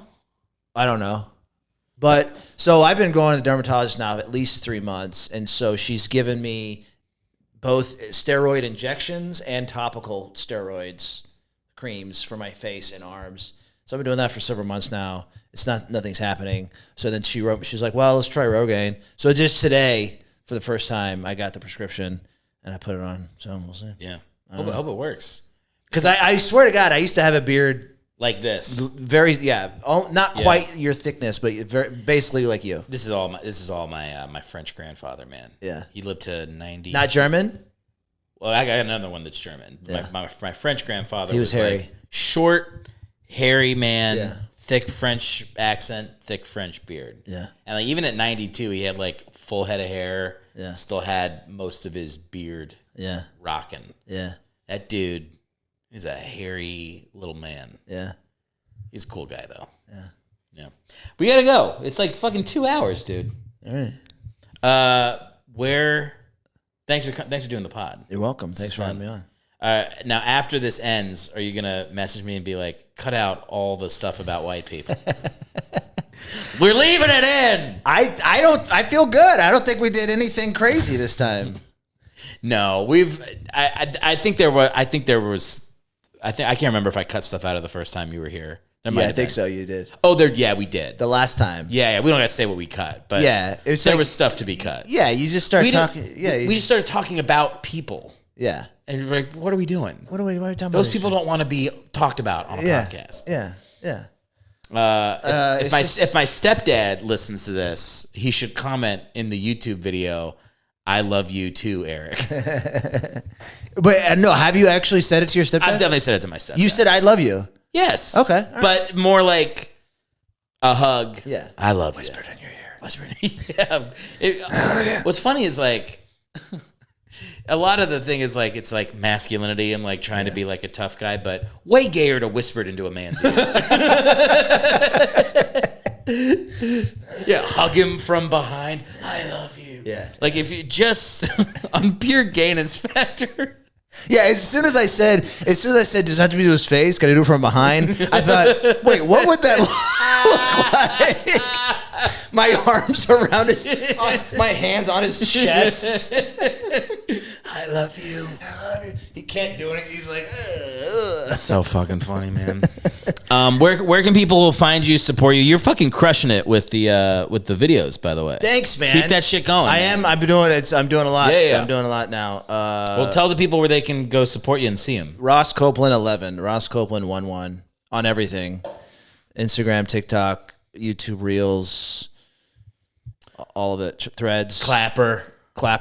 You gonna hop on Clapper? I've been on Clapper because of you. Right, I only have 3 things up there. Yeah. I don't know.